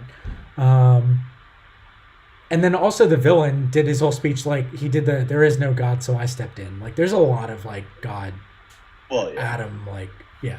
So I just yeah, it was interesting. I don't know if that's like a James Gunn thing or I don't know. But Yeah. I thought that was interesting. They threw that all in there. Yeah. So anyway, all of that is why I think Guardians 3 should be ranked higher than Guardians 1. Okay, Guardians 1 it is. Great movie, a lot of fun. Yes. Like a Marvel movie, you don't have to take super seriously. Who was the bad guy in the first one? Ronan, like Hammer Dude. He's Oh. also kind of the bad guy of Captain Marvel, except they don't really get around to doing that. Not a good villain. He's not great. Not interesting. No personality on Ronan. Yeah, Rocket, Groot, Gamora, the whole crew. I would point out he's also defeated by a dance battle. So Yeah, fair, like fair. yeah. The first one introduced us to one of the Infinity Stones, right? That was in that one. Yeah, purple, whichever one purple is. Yeah. Okay. So Guardians 1, I'm fine with that. Do we want to go Guardians 3 next?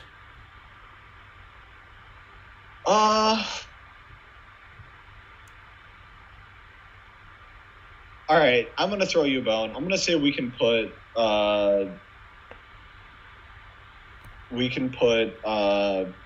fucking Doctor Strange 2 here, and then we can do Guardians 3, because I think Guardians 3 is a better movie than Doctor Strange 2. And Okay. I already agreed to let you have Doctor Strange is better than Doctor Strange 2. So Okay. And you're not high enough on it to use your last veto on it to move up. no. Okay. Although wait, actually, I do need a veto something this round, because I can't veto anything next round. I mean, you can. We had 9 movies for 8 spots, so you could technically make me put Iron Man 2 at 8 instead of 9. No, I'm not going to do that. Just do. Yeah, do like put Doctor Strange 2 here. It's great, but I don't think it needs to be in the top 10. Okay. Yeah. Guardians 3. Yep. I had it 13th on my list. Yeah, this is about where I had it. Okay. So we have 3 spots, and we had 4 movies, which are Iron Man 1, Iron Man 2, Civil War, And Doctor Strange. Yeah, I'm making sure I'm just double checking that we haven't like forgotten something that should be way lower. Okay, so those are okay. Okay, cool. And so the agreement was I'm giving you Iron Man 2 above Iron Man 1. So Iron Man 1 cannot. Yes. Will not be 9th then, so it can be 10th, I guess. Okay. So then are we saying Doctor Strange 11?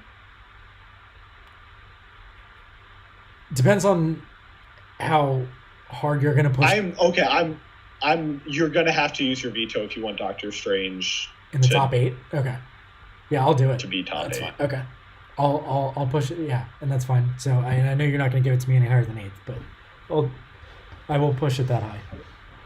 Okay. So would you rather have Iron Man 1 at 11 or Civil War? Basically, Iron Man 1. Okay. And then I mean 2 and then Civil War. yeah, you know what? I feel very similarly about them, but Iron Man 2 does have Elon Musk in it, so we're gonna put that one 10. I forgot And then, about that. Civil War 9. Yeah, no, there's a random Elon Musk cameo that I like, just a momentary flash of Yep. rage when I rewatched it. Okay, real quick on these before we move on. I mean, don't have to say much about the original. It's a classic. It started the whole MCU. It's been talked about a Yep. million times by a million people.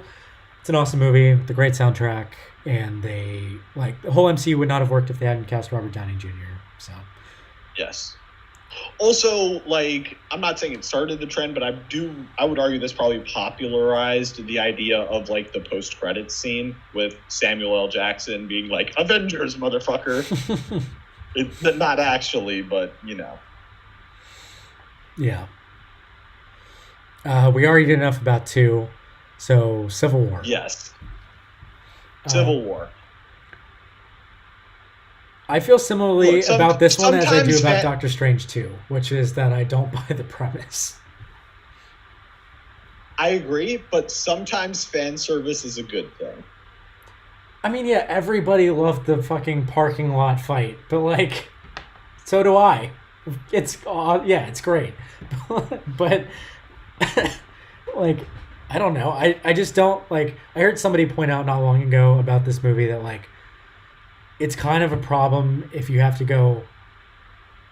Like, wait, why is like if you like, you don't just intuitively know why each of them is on which side of this fight. Like they just kind of all like these 5 are over here and these 5 are over there. It's like right. I mean, there's a few where it's like obviously Sam is going to side with Cap and Rhodey is going to side with Iron Man.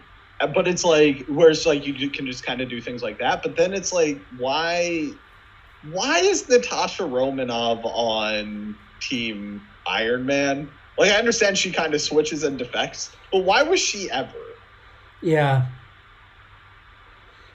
It really just doesn't make sense. I mean, I do appreciate the like Iron Man and Cap are on the sides that you would not think they would have been on when we first meet them. I appreciate that. But they are absolutely on the sides that make sense for their characters by the time it rolls around. Yes, I do appreciate that. At least that much. Yes.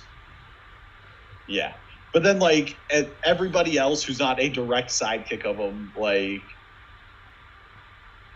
why? Right. Actually, no. Ant-Man completely makes sense for the side he's on. I will say that. There's just no reason for him to even be involved, like, at all.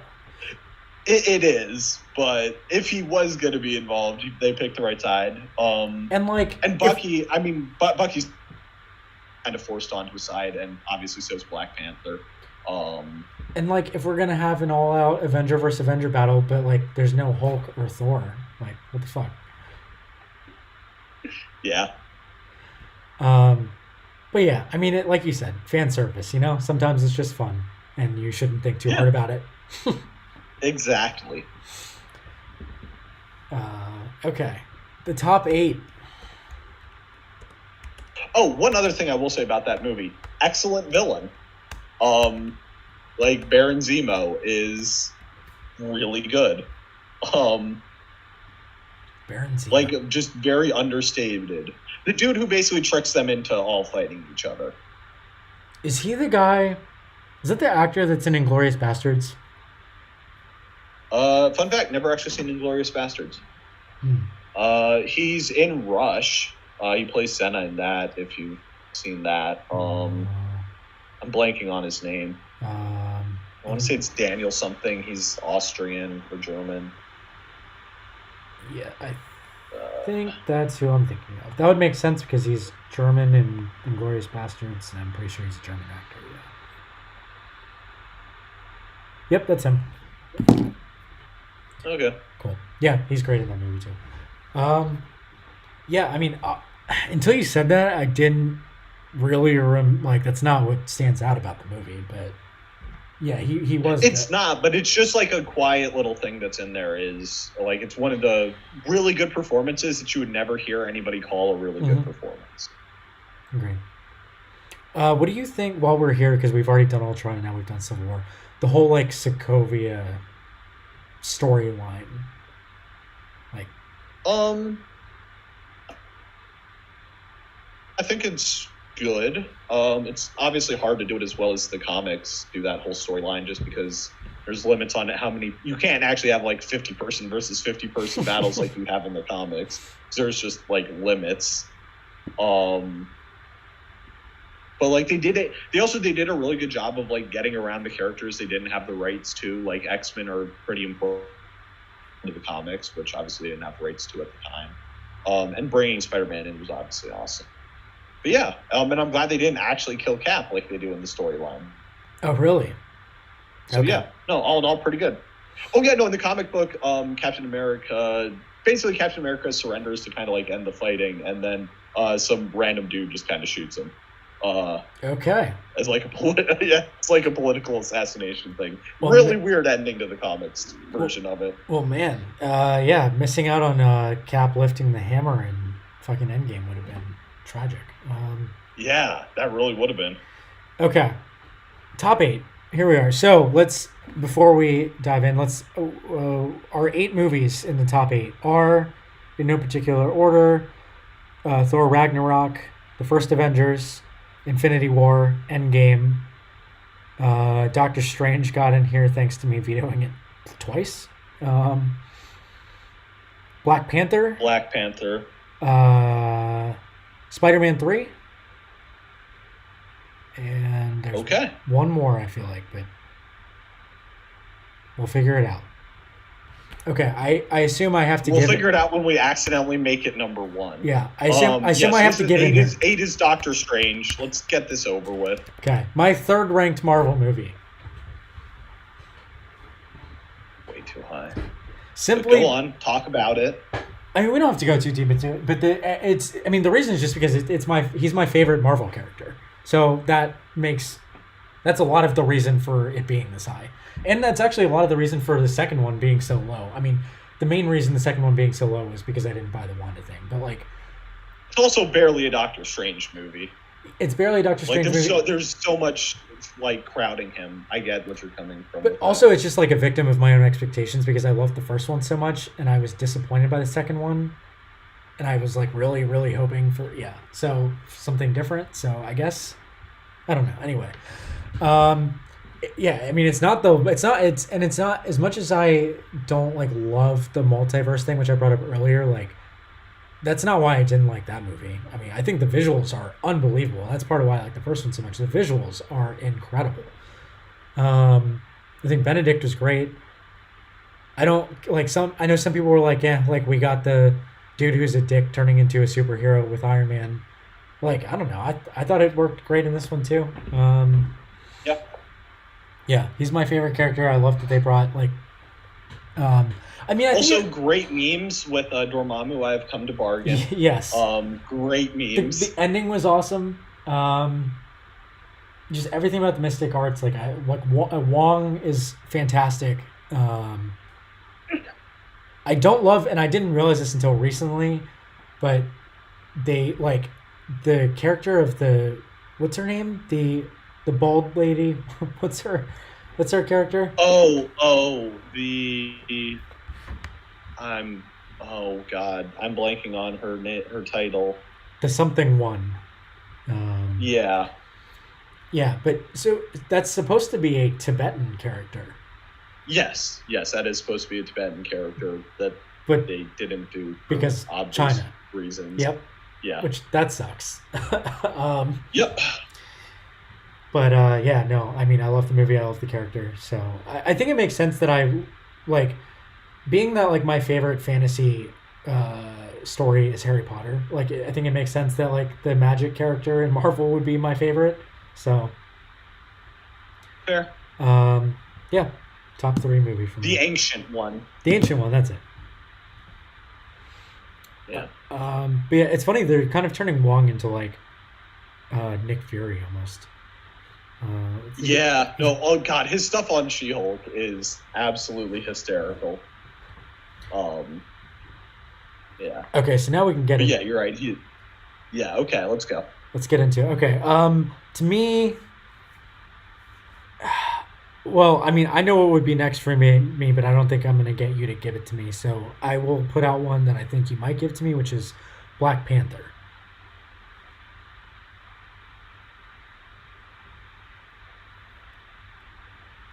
Yeah, I think so. It's getting hard because all of these movies are things like at this point we're getting down to movies that like I really enjoy. Yeah. And Oh, so yeah. it's Same. like Yeah. they're all going to be difficult And ones. do you have another?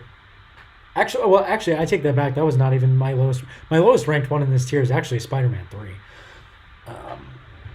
I have too much nostalgia for fucking Tobey Maguire's Spider-Man to put that one to the very least, I'm not putting it below Black Panther. So, Okay. like, I'd probably agree to put that one next at like 6. Do you have any others to throw out in this 7-6 range besides those two? No, I think those are the correct 2 to do in the next order. Okay, so let's go Black Panther, which was awesome, and it has the best soundtrack in the MCU. Yes. Michael B. Jordan was awesome. I think he's definitely on the Mount Rushmore of like their villains that they've done. Agreed.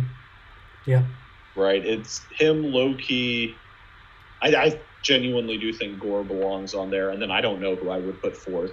Like, I think those two are kind of in a class of their own. What's Thanos? I mean, yeah. So like, okay. But like, I don't think of that as like, oh, look at what an amazing job Josh Brolin did with this. I think that's just like mostly down to the writing. But yeah, that's fair, I guess. Yeah. I think Brolin was good in Infinity War. He didn't have as much to work with in Endgame, but I think he was good in Infinity War. That's fair. Yeah. I think some of the quieter scenes when he's kind of like sitting down talking about like when he kind of portrayed like that, it was kind of something he like had to do, not really wanted to do. Like, I think he was pretty good in the quieter scenes.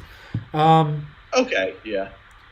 Okay, so Black Panther. Yeah, I mean everything about Black Panther was just like the soundtrack, Killmonger, like vibranium, like the costumes, like the set designs, like the color, like everything about it was awesome. Yeah.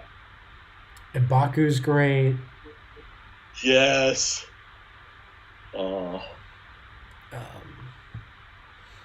I remember watching a few years ago the YouTube series that's like everything wrong with this movie. They do those like, and they point out all the flaws, and it's mostly just jokes. But the one about Black Panther was like, they've been like isolationist for like centuries and centuries. They're finally breaking their silence by getting into San Francisco real estate. Like, that's the thing that gets. To be fair, they're getting into Oakland real estate. Yeah, I think the video said Bay Area. Yeah. I'm like, yeah, Bay Area. Yeah. No, like, that's what gets them to break their rule. Like, yeah, sure. But to be fair, they're doing it with like a specifically non-gentrification focus. So, you know. Anything that didn't work about Black Panther for you? Not really. It's just that all the movies up here are good. Like, really freaking good. Okay, so we're going Spider-Man 3. Yes. Which was great. A really, really great movie. It was a little less great to me, I think, than some other people because I'm not super familiar with either Tobey Maguire or what's his name? Andrew Garfield. Garfield I have not seen at all. Tobey I've seen 2 of the 3. But not in a very Which 2? The first 2. Okay, well, I think. Oh no, they took Sandman from his 3rd movie. So yeah, no, I guess you did kind of miss that. But I was also very young when I saw them and have not seen them since they basically came out, so I didn't really remember a lot about them. So, just the nostalgia factor wasn't quite as high for me, but it was still an awesome movie. They were, those a bunch of really good movies, and like the nostalgia was very well done. I appreciated the twist of like, because we didn't get to see this Spider-Man watch Uncle Ben die, right? We don't even know if he actually did see Uncle Ben die, to be fair. Like, I do have a few. Maybe Uncle Ben just had like a heart attack in a hospital somewhere or something. Maybe. I do have a couple issues with the movie, though. Sorry, what? I do have a couple issues with the movie. I don't feel like Aunt May's death was necessary. See, I think it was. That was kind of the point I was getting at. I do think this Spider-Man kind of needed a kick in the ass, right? Like, he needed something. And, like, granted, this movie kind of kicks his ass repeatedly. The ending is not like the most happy ending of an MCU movie. I just wish they could have done something different. Like, I feel like just like so many times somebody's family member dies, and that's when, like, it just happens so many times in these movies. for me, like the solution, and I tried to, because like I didn't want to just complain about it without an idea. So I was like, I feel like what if like, well, okay, for one, and this ties into the other issue I have. I don't really buy that Doctor Strange would have just fucking done what he did for Peter. Like I don't buy that he would have agreed to do the spell in the first place, like at all. Like there's just no way that he would have agreed to do that. Doctor Strange is a shit stirrer. Long would never agree, right? But once Doctor Strange doesn't have is like, I'm not the Sorcerer Supreme. Like he kind of stops giving a shit, and that's like consistent across like this. It's consistent like in the second Doctor Strange movie. It's pretty consistent with who he is before, like in most of the events leading up in like the first half of the first Doctor Strange movie. Like for some reason, I just remembered because you talking about him being irresponsible. In the Multiverse of Madness, the scene where he takes over the dead body and then flies using a cape of like ghouls is incredible. Yes. So for me, like what I wish they could have done to give Peter like something to, like I like the thing at the end where he makes everybody forget about him. I wish they had done that at the beginning. I wish he had gone through the entire movie with that being the case. That would have been too easy to lead us to another movie where we don't actually get like much MJ involvement, But it would have happened faster because now we're gonna get. That's gonna happen anyway because now they don't know each other going into the next one. We could have like gotten them caught up through the third movie. Well, no, because what we'll get is we'll get like something happens that's immediately going to force them like back together, and so you'll get like the whole rediscovering shit, which we just kind of complained about with Gamora, but there is a way to do it well. Whereas like if you're gonna have it all happen in the same movie, he has to continue to push her away to make the choice consistent. Right? You can't have him in the first act of the movie be like, her life is worse for me being in it, so I'm going to make her forget about me. And then immediately in like the second act, he starts he like is like, oh well, shit, I need to get back in her life or something for any level of reason. Whereas if you do it across movies, you kind of can get away with that because it's slightly less dissonant. Yeah, I guess so. I just felt like I was just trying to come up with something where I was like, just really because I didn't love the like Aunt May death that as like a plot device, but yeah. Our top five. We have 3 Avengers movies in the top 5, which I guess is not that weird. I don't think that's wrong. Probably not. Okay. So wait, it's 3 Endgame movies, it's Ragnarok, and it's Civil War, right? Winter Soldier. Yeah. Winter Soldier, right. Which this is why I wish we had a third person on here, because I feel like our opinion about Winter Soldier is not totally like the most common thing. That it belongs, it's definitely not the next one. It's not next either, yeah, that's the thing. Yeah. Okay. So, all right. For me, I would like to make the case for Infinity War here at 5. I'm going to make the case for Endgame. See, Endgame's the best. For me, Endgame is... I really think Endgame is better. Honestly, I think Endgame might actually be the best Avengers movie. See, for me, it's Infinity War is the number 1 overall. So we both agree that, like, Avengers 1 is the second best Avengers movie. Yeah. And then it's... we have Endgame and Infinity War flipped, yeah. Flipped. And then we have to deal with Ragnarok and Winter Soldier somewhere. I'm trying to think, can we compromise by putting Avengers 1 at 5? Yeah, I was about to say, I think that's the compromise we come to here. Okay. Is that Avengers 1 goes at 5. Okay. Great movie. Super fun in theaters. That was... Yes. I didn't know... Oh, that was actually particularly fun because that happened... I went to see that while the power was out, so it was either that or sit in an unair-conditioned house in June. So, yeah. Definitely great in theaters. 2012. I didn't know at all what was happening. Like, I did not get it at all. It's just like... I was just like, I guess they threw a bunch of random superheroes together in this movie. I don't know. I had no clue. I mean, they kind of did. I did not even know, even though I had seen the first Iron Man in theaters, I didn't know like that was in any way connected. Um, the first time I saw this movie. So I rewatched it when I did my binge watch because I was like, this, yeah, it made so much more sense. Suddenly, this actually makes sense.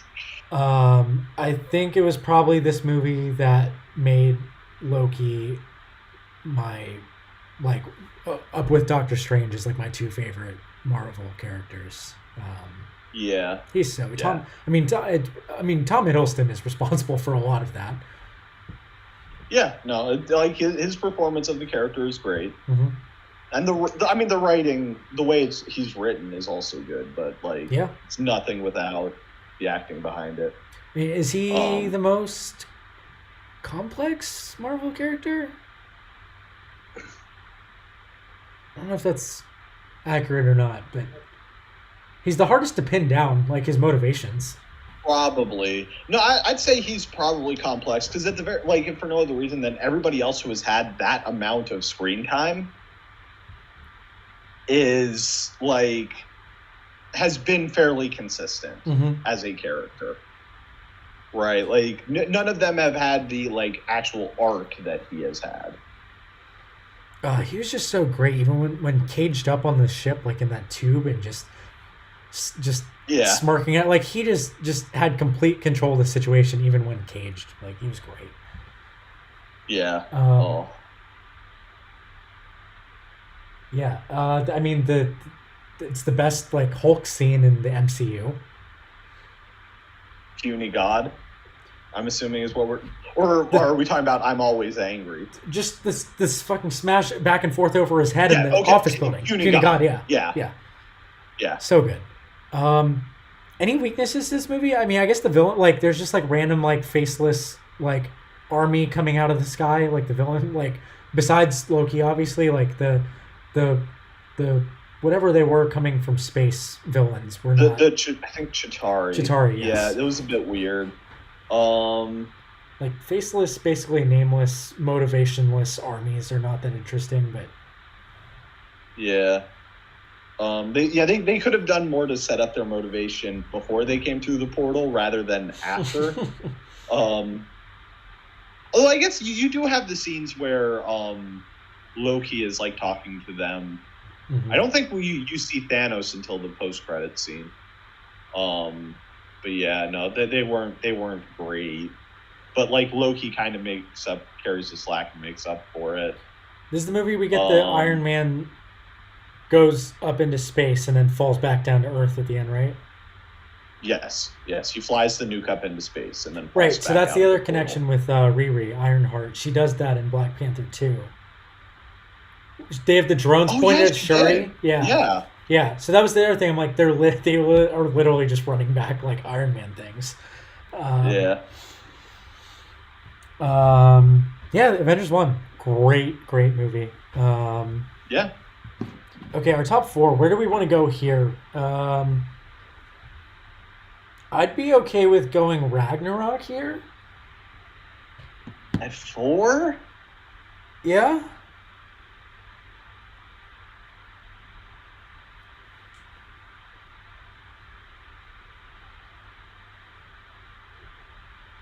I mean, I have a feeling like whatever compromise we come to with Endgame and Infinity War, we're probably not going to be able to separate them. Like, they're probably going to have to go back to back.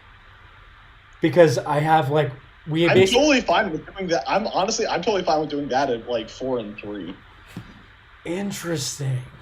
I'd rather do like Ragnarok 4 and then have them at 3 and 2 and put like Winter Soldier at 1. See, I'm not sure that I wouldn't flip Ragnarok and Winter Soldier on those. I like. Wait, shit. Am I saying that I think Ragnarok is 1? I think I just realized that. Yeah, I think that is actually my opinion. Wow. See that's 5th on my list. Really? Yeah. I mean, I love it, but Well, yeah. I guess I say that like the difference between 5 and 1 is. yeah. I mean, I'm kind of picking. Yeah, nitpicking here.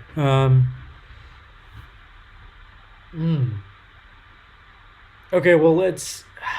Oh, I don't know. Okay, yeah, it's gonna be tough. Do we want to have the Infinity War Endgame discussion here? With Yeah, okay. Let's have Infinity War Endgame. okay, so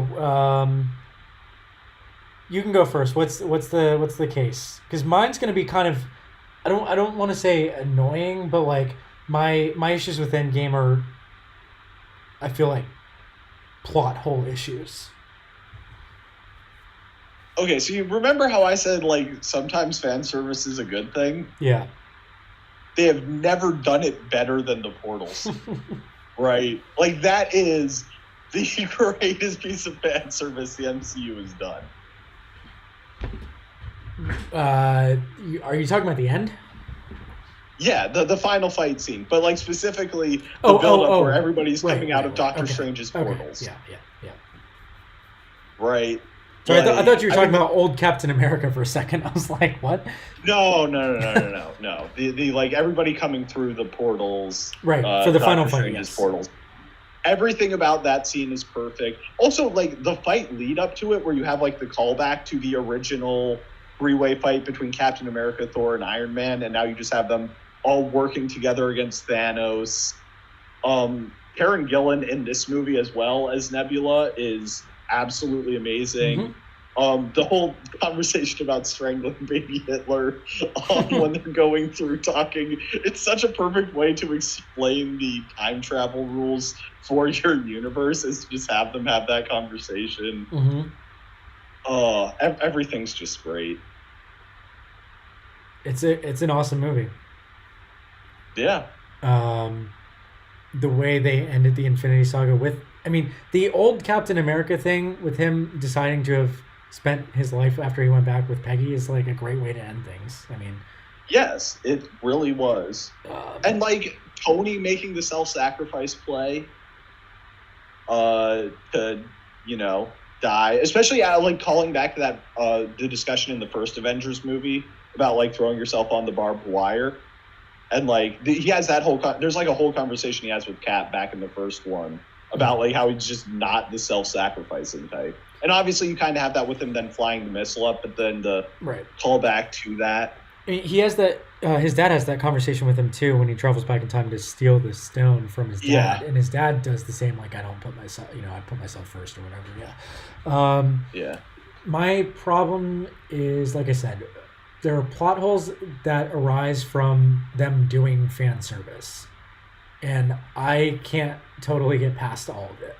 Like, there are things that happen in that movie for the sake of having a nice ending to someone's arc that don't totally make logical sense, and that's like examples here. Okay, so there are several, but for one, returning the stones.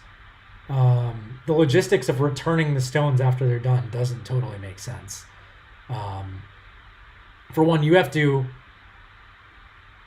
This is not. There's one that's even bigger than this, but for one, you kind of have to re-inject the ether into Jane somehow, with people being okay with that. That's right, because they did grab it out of her. Yeah, they grabbed it while it was in her. Yeah. The bigger problem is the Soul Stone, because I tried to read about how you would go about doing this one, and some people were like, just fucking give it back to what's his name. Like, he didn't have it.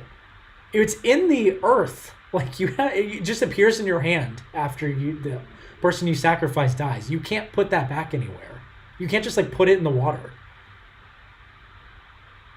Okay, yeah, I guess that one's valid. I also don't. I don't buy the fact that Hawkeye and Black Widow that went right to get it. Yes. I don't buy that they wouldn't have known that they were going to have to. One of them was going to have to die before they went, because Nebula knew what happened to Gamora, and she was with them before they left. Actually, they all knew what happened to Gamora. I don't believe that they didn't know that. I think they had the two of them go to set up a sad ending for Black Widow. Like, I don't. Okay, so I will say, of there being two characters who would do this, if there were two who would know and still just go, it's probably those two. Right? Because, saying like, we know we're going to have to do this. right? So once you do that, you're basically saying, all right, well, somebody's dying. Right. The two like unpowered people who are like consistently fighting supervillains seem like the two that would just be like, yeah, fuck it, I'm down. Yeah, I mean, I don't have an issue with Black Widow being a character that would sacrifice herself. That seems in line. And I will also say, and like as a comparison, I feel like that hit harder than Gamora dying in Infinity War. Yeah, because I don't buy that Thanos loved Gamora. I don't care that he cried. Well, yeah. He didn't love her. Yeah. Like, yeah. Yeah. I mean, I don't. I mean, yeah. I guess part of what I'm kind of saying there is there are a lot of scenes that have parallels between those two movies, and in every situation, I would argue the Endgame one hits harder.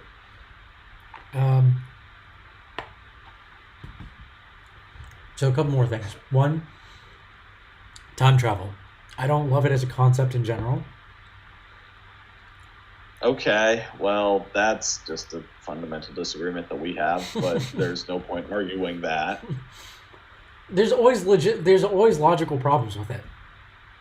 Yes, but if you do it well enough, I don't care. See, that's where we have our disagreement, because I do. I get it. Took me a long time to understand what their premise was for this one. Actually, it took me a while. I had to like really think about it. I finally understood what they were doing, or what the idea behind it is. They're stealing them, and they're changing something in the present, not in the past. I get it, but I don't like. There's just a lot of things you have to just kind of be like, okay, like you just kind of have to like let go. And I'm able to let them go enough to enjoy the movie. Obviously, it's one of my top 5 movies. But to just be like, okay, yep, like Iron Man was presented with this idea that like we needed to figure out time travel, and he figured it out in like 24 hours. Like, no. Well, does he figure it out in 24 hours? I think it's 48. I think it's 48. Is that actually mentioned in the movie? Yeah. Oh, I assumed that was that was like a montage of like, no, 2 months of work. Literally like 2 days. I'm like, he took 3 months to figure out the Iron Man suit. He did not figure out time travel in 2 days. I'm sorry. Fair. My other thing, and this is kind of a big picture thing with Infinity War and Endgame. Like, I'm not saying I wished everybody who died. Let me be clear. I'm not saying I wish everybody who died in Infinity War had stayed dead, but I just don't love when major emotional things like that get undone to a degree. Yeah. Because I'm like, it almost feels like it takes away from the emotional impact it had a little bit. So yeah, I don't know what to do about that though, because it's like, Endgame was still great. I will say one of my big complaints is just getting like Hulk. Civilized Hulk, just like getting that without seeing the transition. Yep, is a very weird choice. But I would argue that's not an issue with Endgame. It's an issue of like what they decided to like. What that could have been in either of the movies. Yeah. So I don't hold it against Endgame, but like it was a really weird decision to do.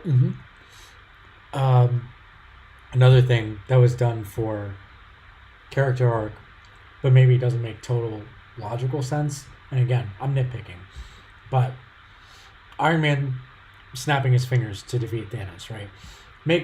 It's awesome for Iron Man's story.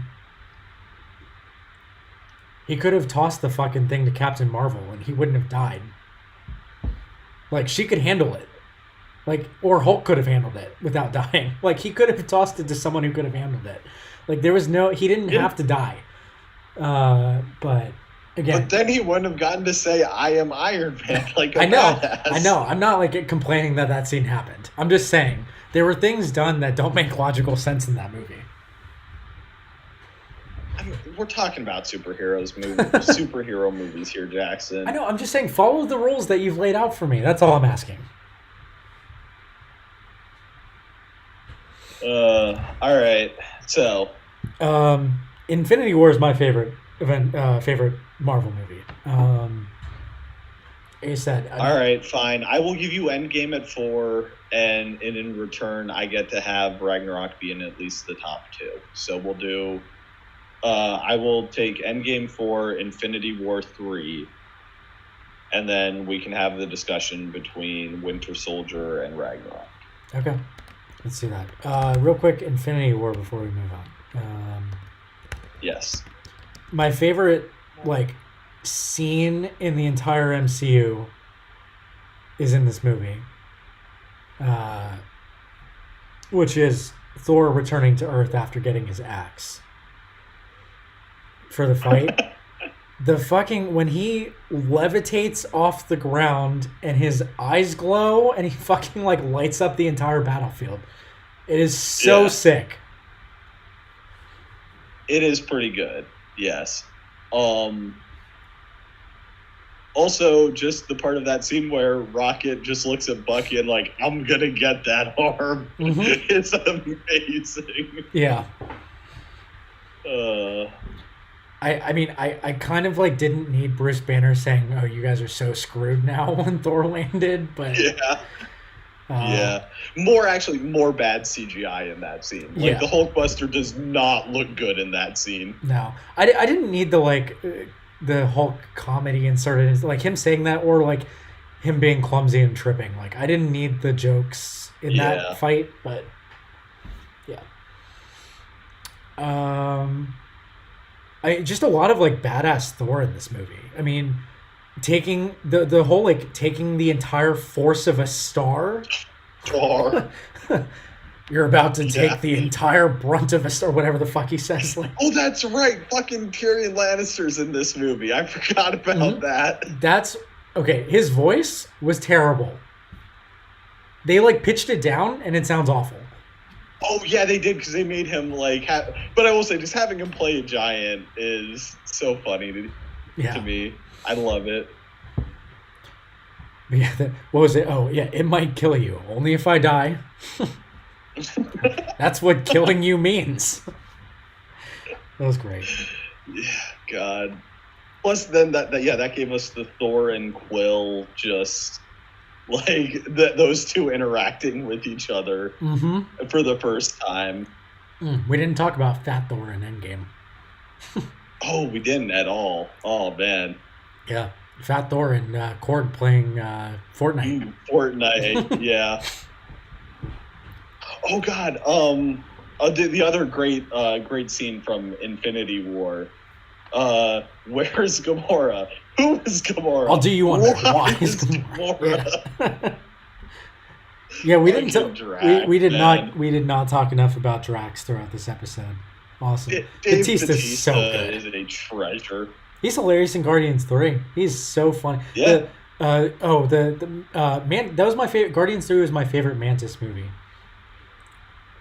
Well, I mean, she's only in. Oh well, I guess she's in 2 and Infinity and War and Endgame. I mean, and briefly in Love and Thunder. Mm-hmm.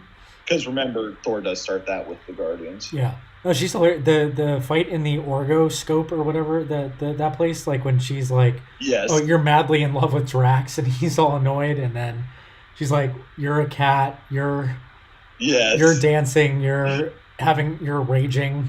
That was great. Yeah. Yeah, Infinity War is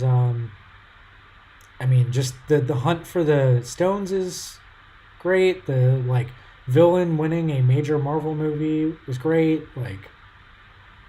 Great writing. Wanda having to kill Vision was heartbreaking, and then we had to watch him die twice because he fucking rewound time and then just ripped it out of his head. Yeah. Oh. Yeah, just hard-hitting movie. The whole dusting scene was fantastic. Yeah.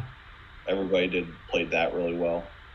I will say though, the only thing I wish I was spoiled about that because I didn't see it in theaters and it was impossible to avoid online. Oh, that's right. Because this was during your period of not watching Marvel movies. Did you see Endgame in theaters? My biggest regret is not seeing those two movies in theaters. Okay, so all right, I think actually that might be part of this because Endgame, like when I talk about how great that portal scene was, that was an excuse for people to like give up normal theater Oh yeah, decorum cheer. Yeah. and like cheer Mm-hmm. and like start doing the like Black Panther chant when they Mhm. get that going. Yeah. Like that shit was wild in theaters. Yeah. The one thing I will All give right, you, but anyway, the one thing I will give you, Endgame over Infinity War, for sure. Infinity War is a little slow to get going. I'll say yeah, if you rewatch it, the first like 40 minutes, it's not a lot happening. yeah.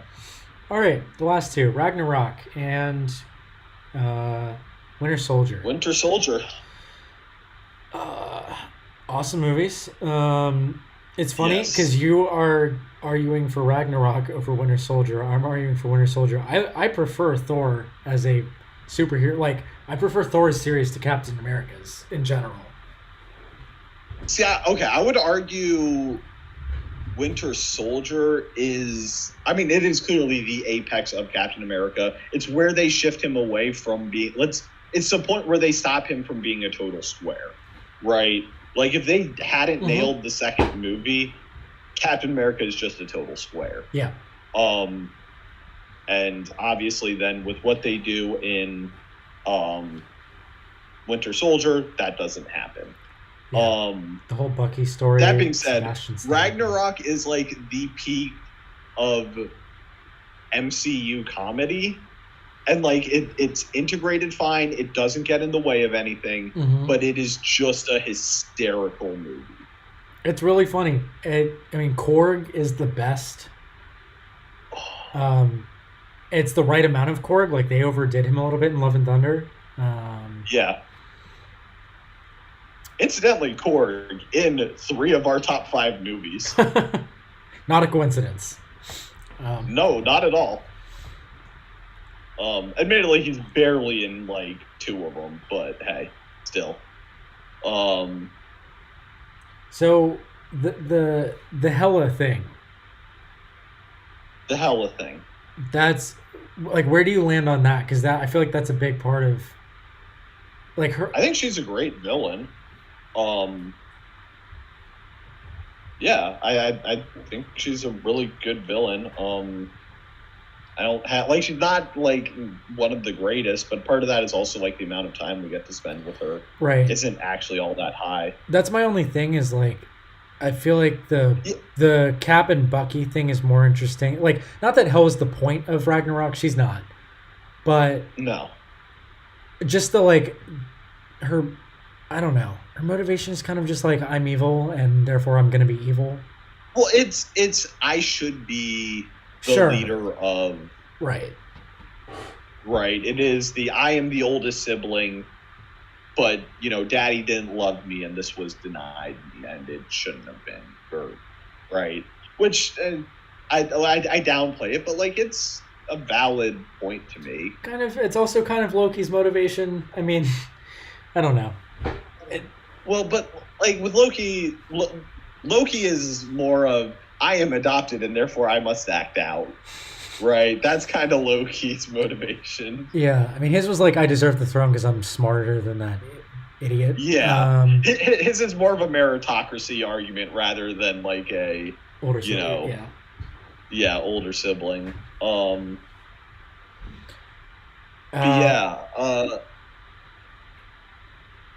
Also just the twist at the end of Ragnarok of like, yeah, fuck it, we're just gonna destroy this whole place. Yeah, no, that was good. That was pretty good. The Trash Planet with Jeff Goldblum on it was good. Oh my god, yeah, no, that was the point I was gonna make with like how Hela doesn't get super fleshed out, but the trade-off there is that we get Jeff Goldblum's character and like in all of its glory. Yeah.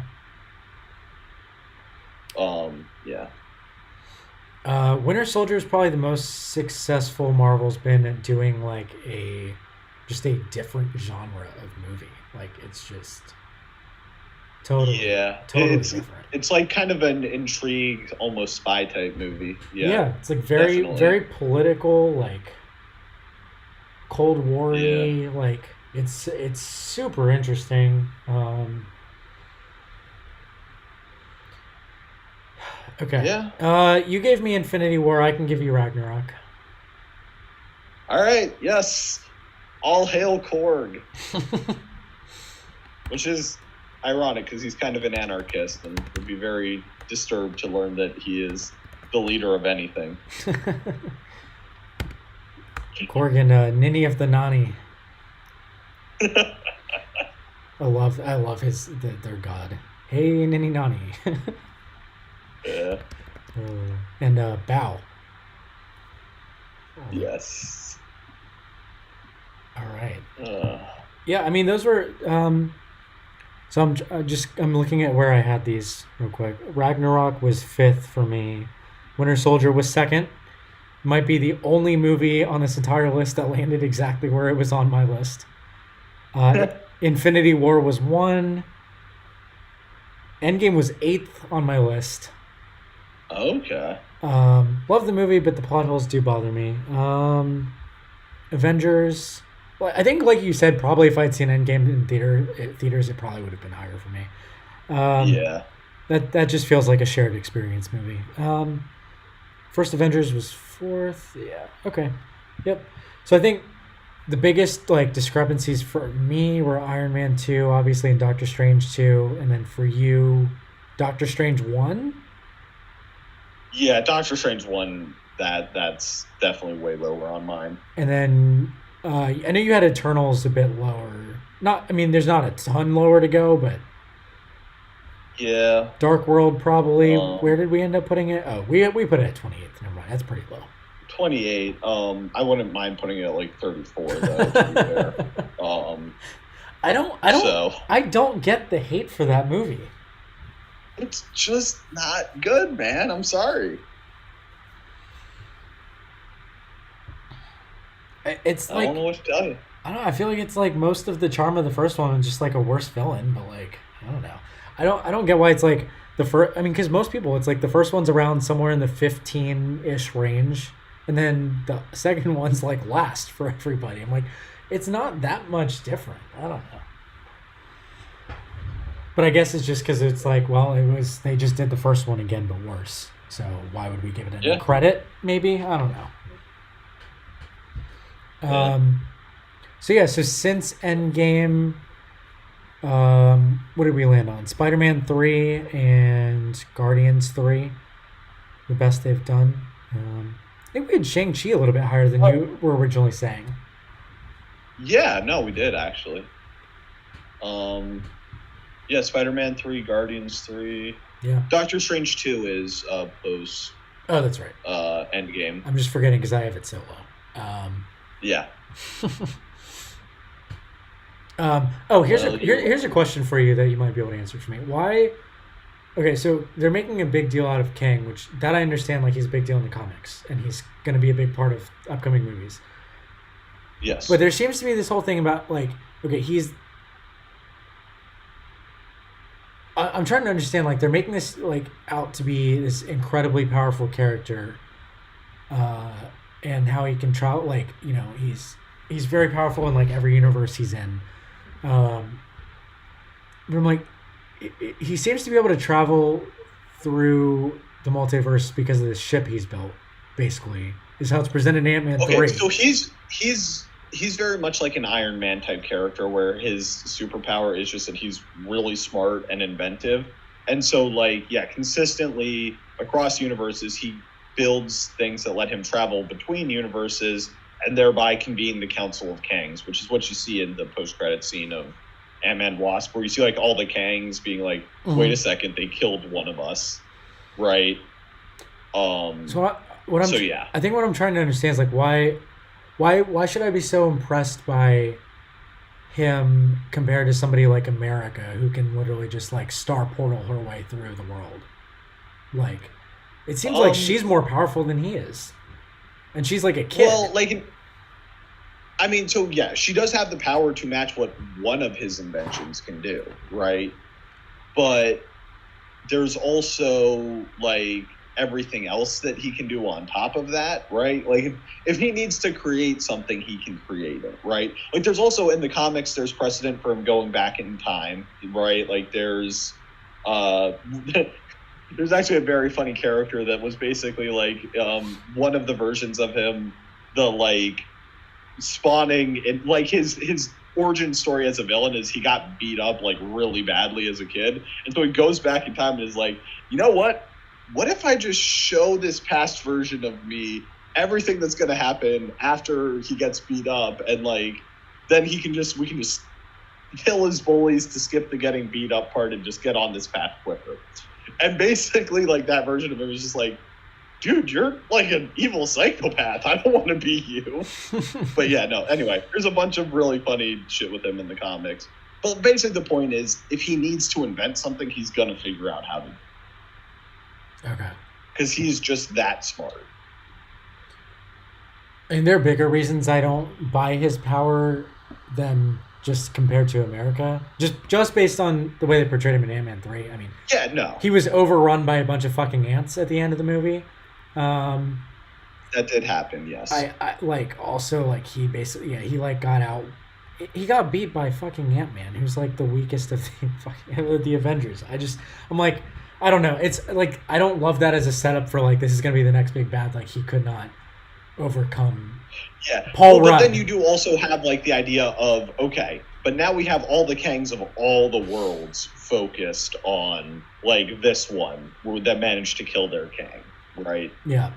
So there is that. So quick multiverse question, because one of the problems I have with it is the lowering of the stakes argument, which is like, okay, we lost Iron Man in this big dramatic way, but now theoretically he exists in a million other universes. Like, why should we care about his death? Kind of thing. Well, because he could come back and it technically could come back into our lives at any point. And the only reason he's really not going to is because Robert Downey Jr. is done with the MCU. All right, so I really hate the fact that I'm making this argument, but do you understand how NFTs work? Kind of. But like, no, actually, that is the argument: is that these things aren't fungible. One Iron Man does not equal another Iron Man. Sure, like, that was our Iron Man who died. Sure. Okay. Right, it's the argument Gamora was making in Guardians 3. Yeah. I'm not your Gamora. Right. Pretty much, yes. Yeah. Yeah, I guess so. So like it lowers the stakes outside of the story, right? Because you're not going to have to worry about losing that character but it does. The stakes within the story, at the very least, are just as high, if that makes sense. And so you can still build tension through that. Sure. I think it's just the infinite possibilities part of it that concerns me. As I guess it creates problems for storytelling when there are like infinite possibilities. I mean, yeah. But it also creates a world where we get to have a Deadpool movie that takes place in the MCU, which I never thought was going to happen. I didn't know that. I mean, yeah, I didn't realize they were going to make that happen. That's cool.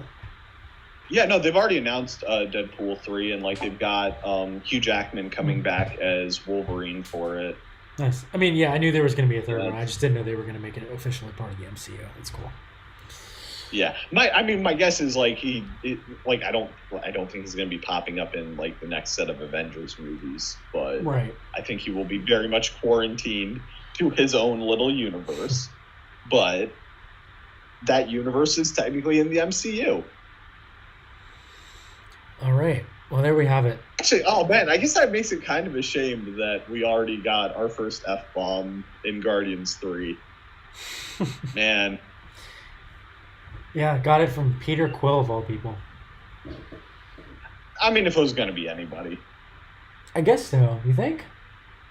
Rocket. No, it would have been. Yeah, Rocket. I feel like Rocket would have made sense. Yeah. Yeah. Also, let's be real. Groot has been dropping F-bombs. Oh, 100%. I was just about to say. The entire time. We just can't understand him. Well, we did understand him at the very end. True. He did the I love you guys at the end. Yeah. Well, there we have it. 32-1. Yeah, we should when the next Marvel movie comes out, we should do an episode on that movie and slot it in somewhere. You do understand that's in like 2 months. Is that sooner than you think I thought it was, or later? The way you were talking about it kind of made it feel like you thought it was a bit further away. Oh, no, I just meant whenever that happens. Yeah, I knew it was roughly in the next few months. Yeah. Yeah. You also really need to get around to watching some of these Disney Plus shows because they're starting to actually matter for these movies, man. I don't like having to consume additional content to understand the movies. Most of them are good. Some of them are good. So I mean, there are too many. I feel like that's. I don't disagree with you. Like, I hit a point with like a bunch of Disney Plus shows where it's like I can't keep up with this. Yeah, I mean, there are some I haven't watched. There are some I genuinely do want to watch and catch up on. But there are some I'm not interested in. Like, I'm not interested in the What If show. I haven't done that one. No, that's too much. I'm not really interested in the Hawkeye show. Just like I'm not that interested in him as a character. The Hawkeye show is actually really good. Is it? I'm like, I don't really care about his character that much in the movies, but okay, so like you're not really watching it for like Clint Hawkeye. You're watching it for like Kate Hawkeye, the next Hawkeye, who is kind of who the series is actually about. Also, Yelena pops up in it and is like A+, right? Like it's like I said when we were ranking Black Widow, like it's not even the best Yelena performances that they are in Hawkeye. Okay. I mean, Loki and WandaVision I am going to watch. Those two I am interested in, so I will watch those. I'm also like, I don't know, I haven't watched it yet, but I'm convinced Secret War is probably great. Plus, that kind of completes, it's another step towards adding all the Game of Thrones people into the universe because Emilia Clarke's in it. So, slowly but steadily. Isn't Sean Bean's in a Marvel movie? Sean Bean? Yeah, he is. Which one is he in? He's in an early one. Is he in Thor? I feel like he was one of the Iron Man movies.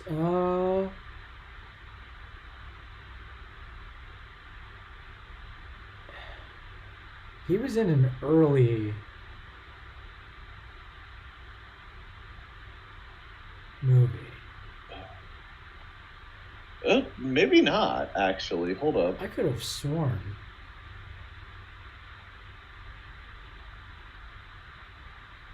Oh no, he's not in it yet. But it sounds like he has been cast to play something. Huh. Yeah, I could have sworn he was in one of the early Iron Man or Thor movies as like a minor character, but maybe not. I guess not, because I'm not seeing anything besides what you just said. No, he's not. Wow. I was sure that he was. Yeah. I don't know what I'm thinking of, but interesting. Okay.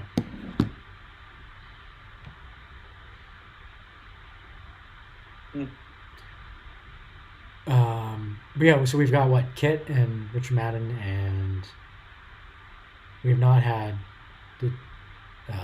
Sophie Turner yet, or. Well, so she is in she was in Fox's X-Men universe, right, which technically is owned, but I don't know if they'll bring her back in it, so we'll see. And then Maisie Williams is not. Maisie Williams is not, no. But and then we're probably never getting Jason Momoa because DC stuff. Yeah, they could have.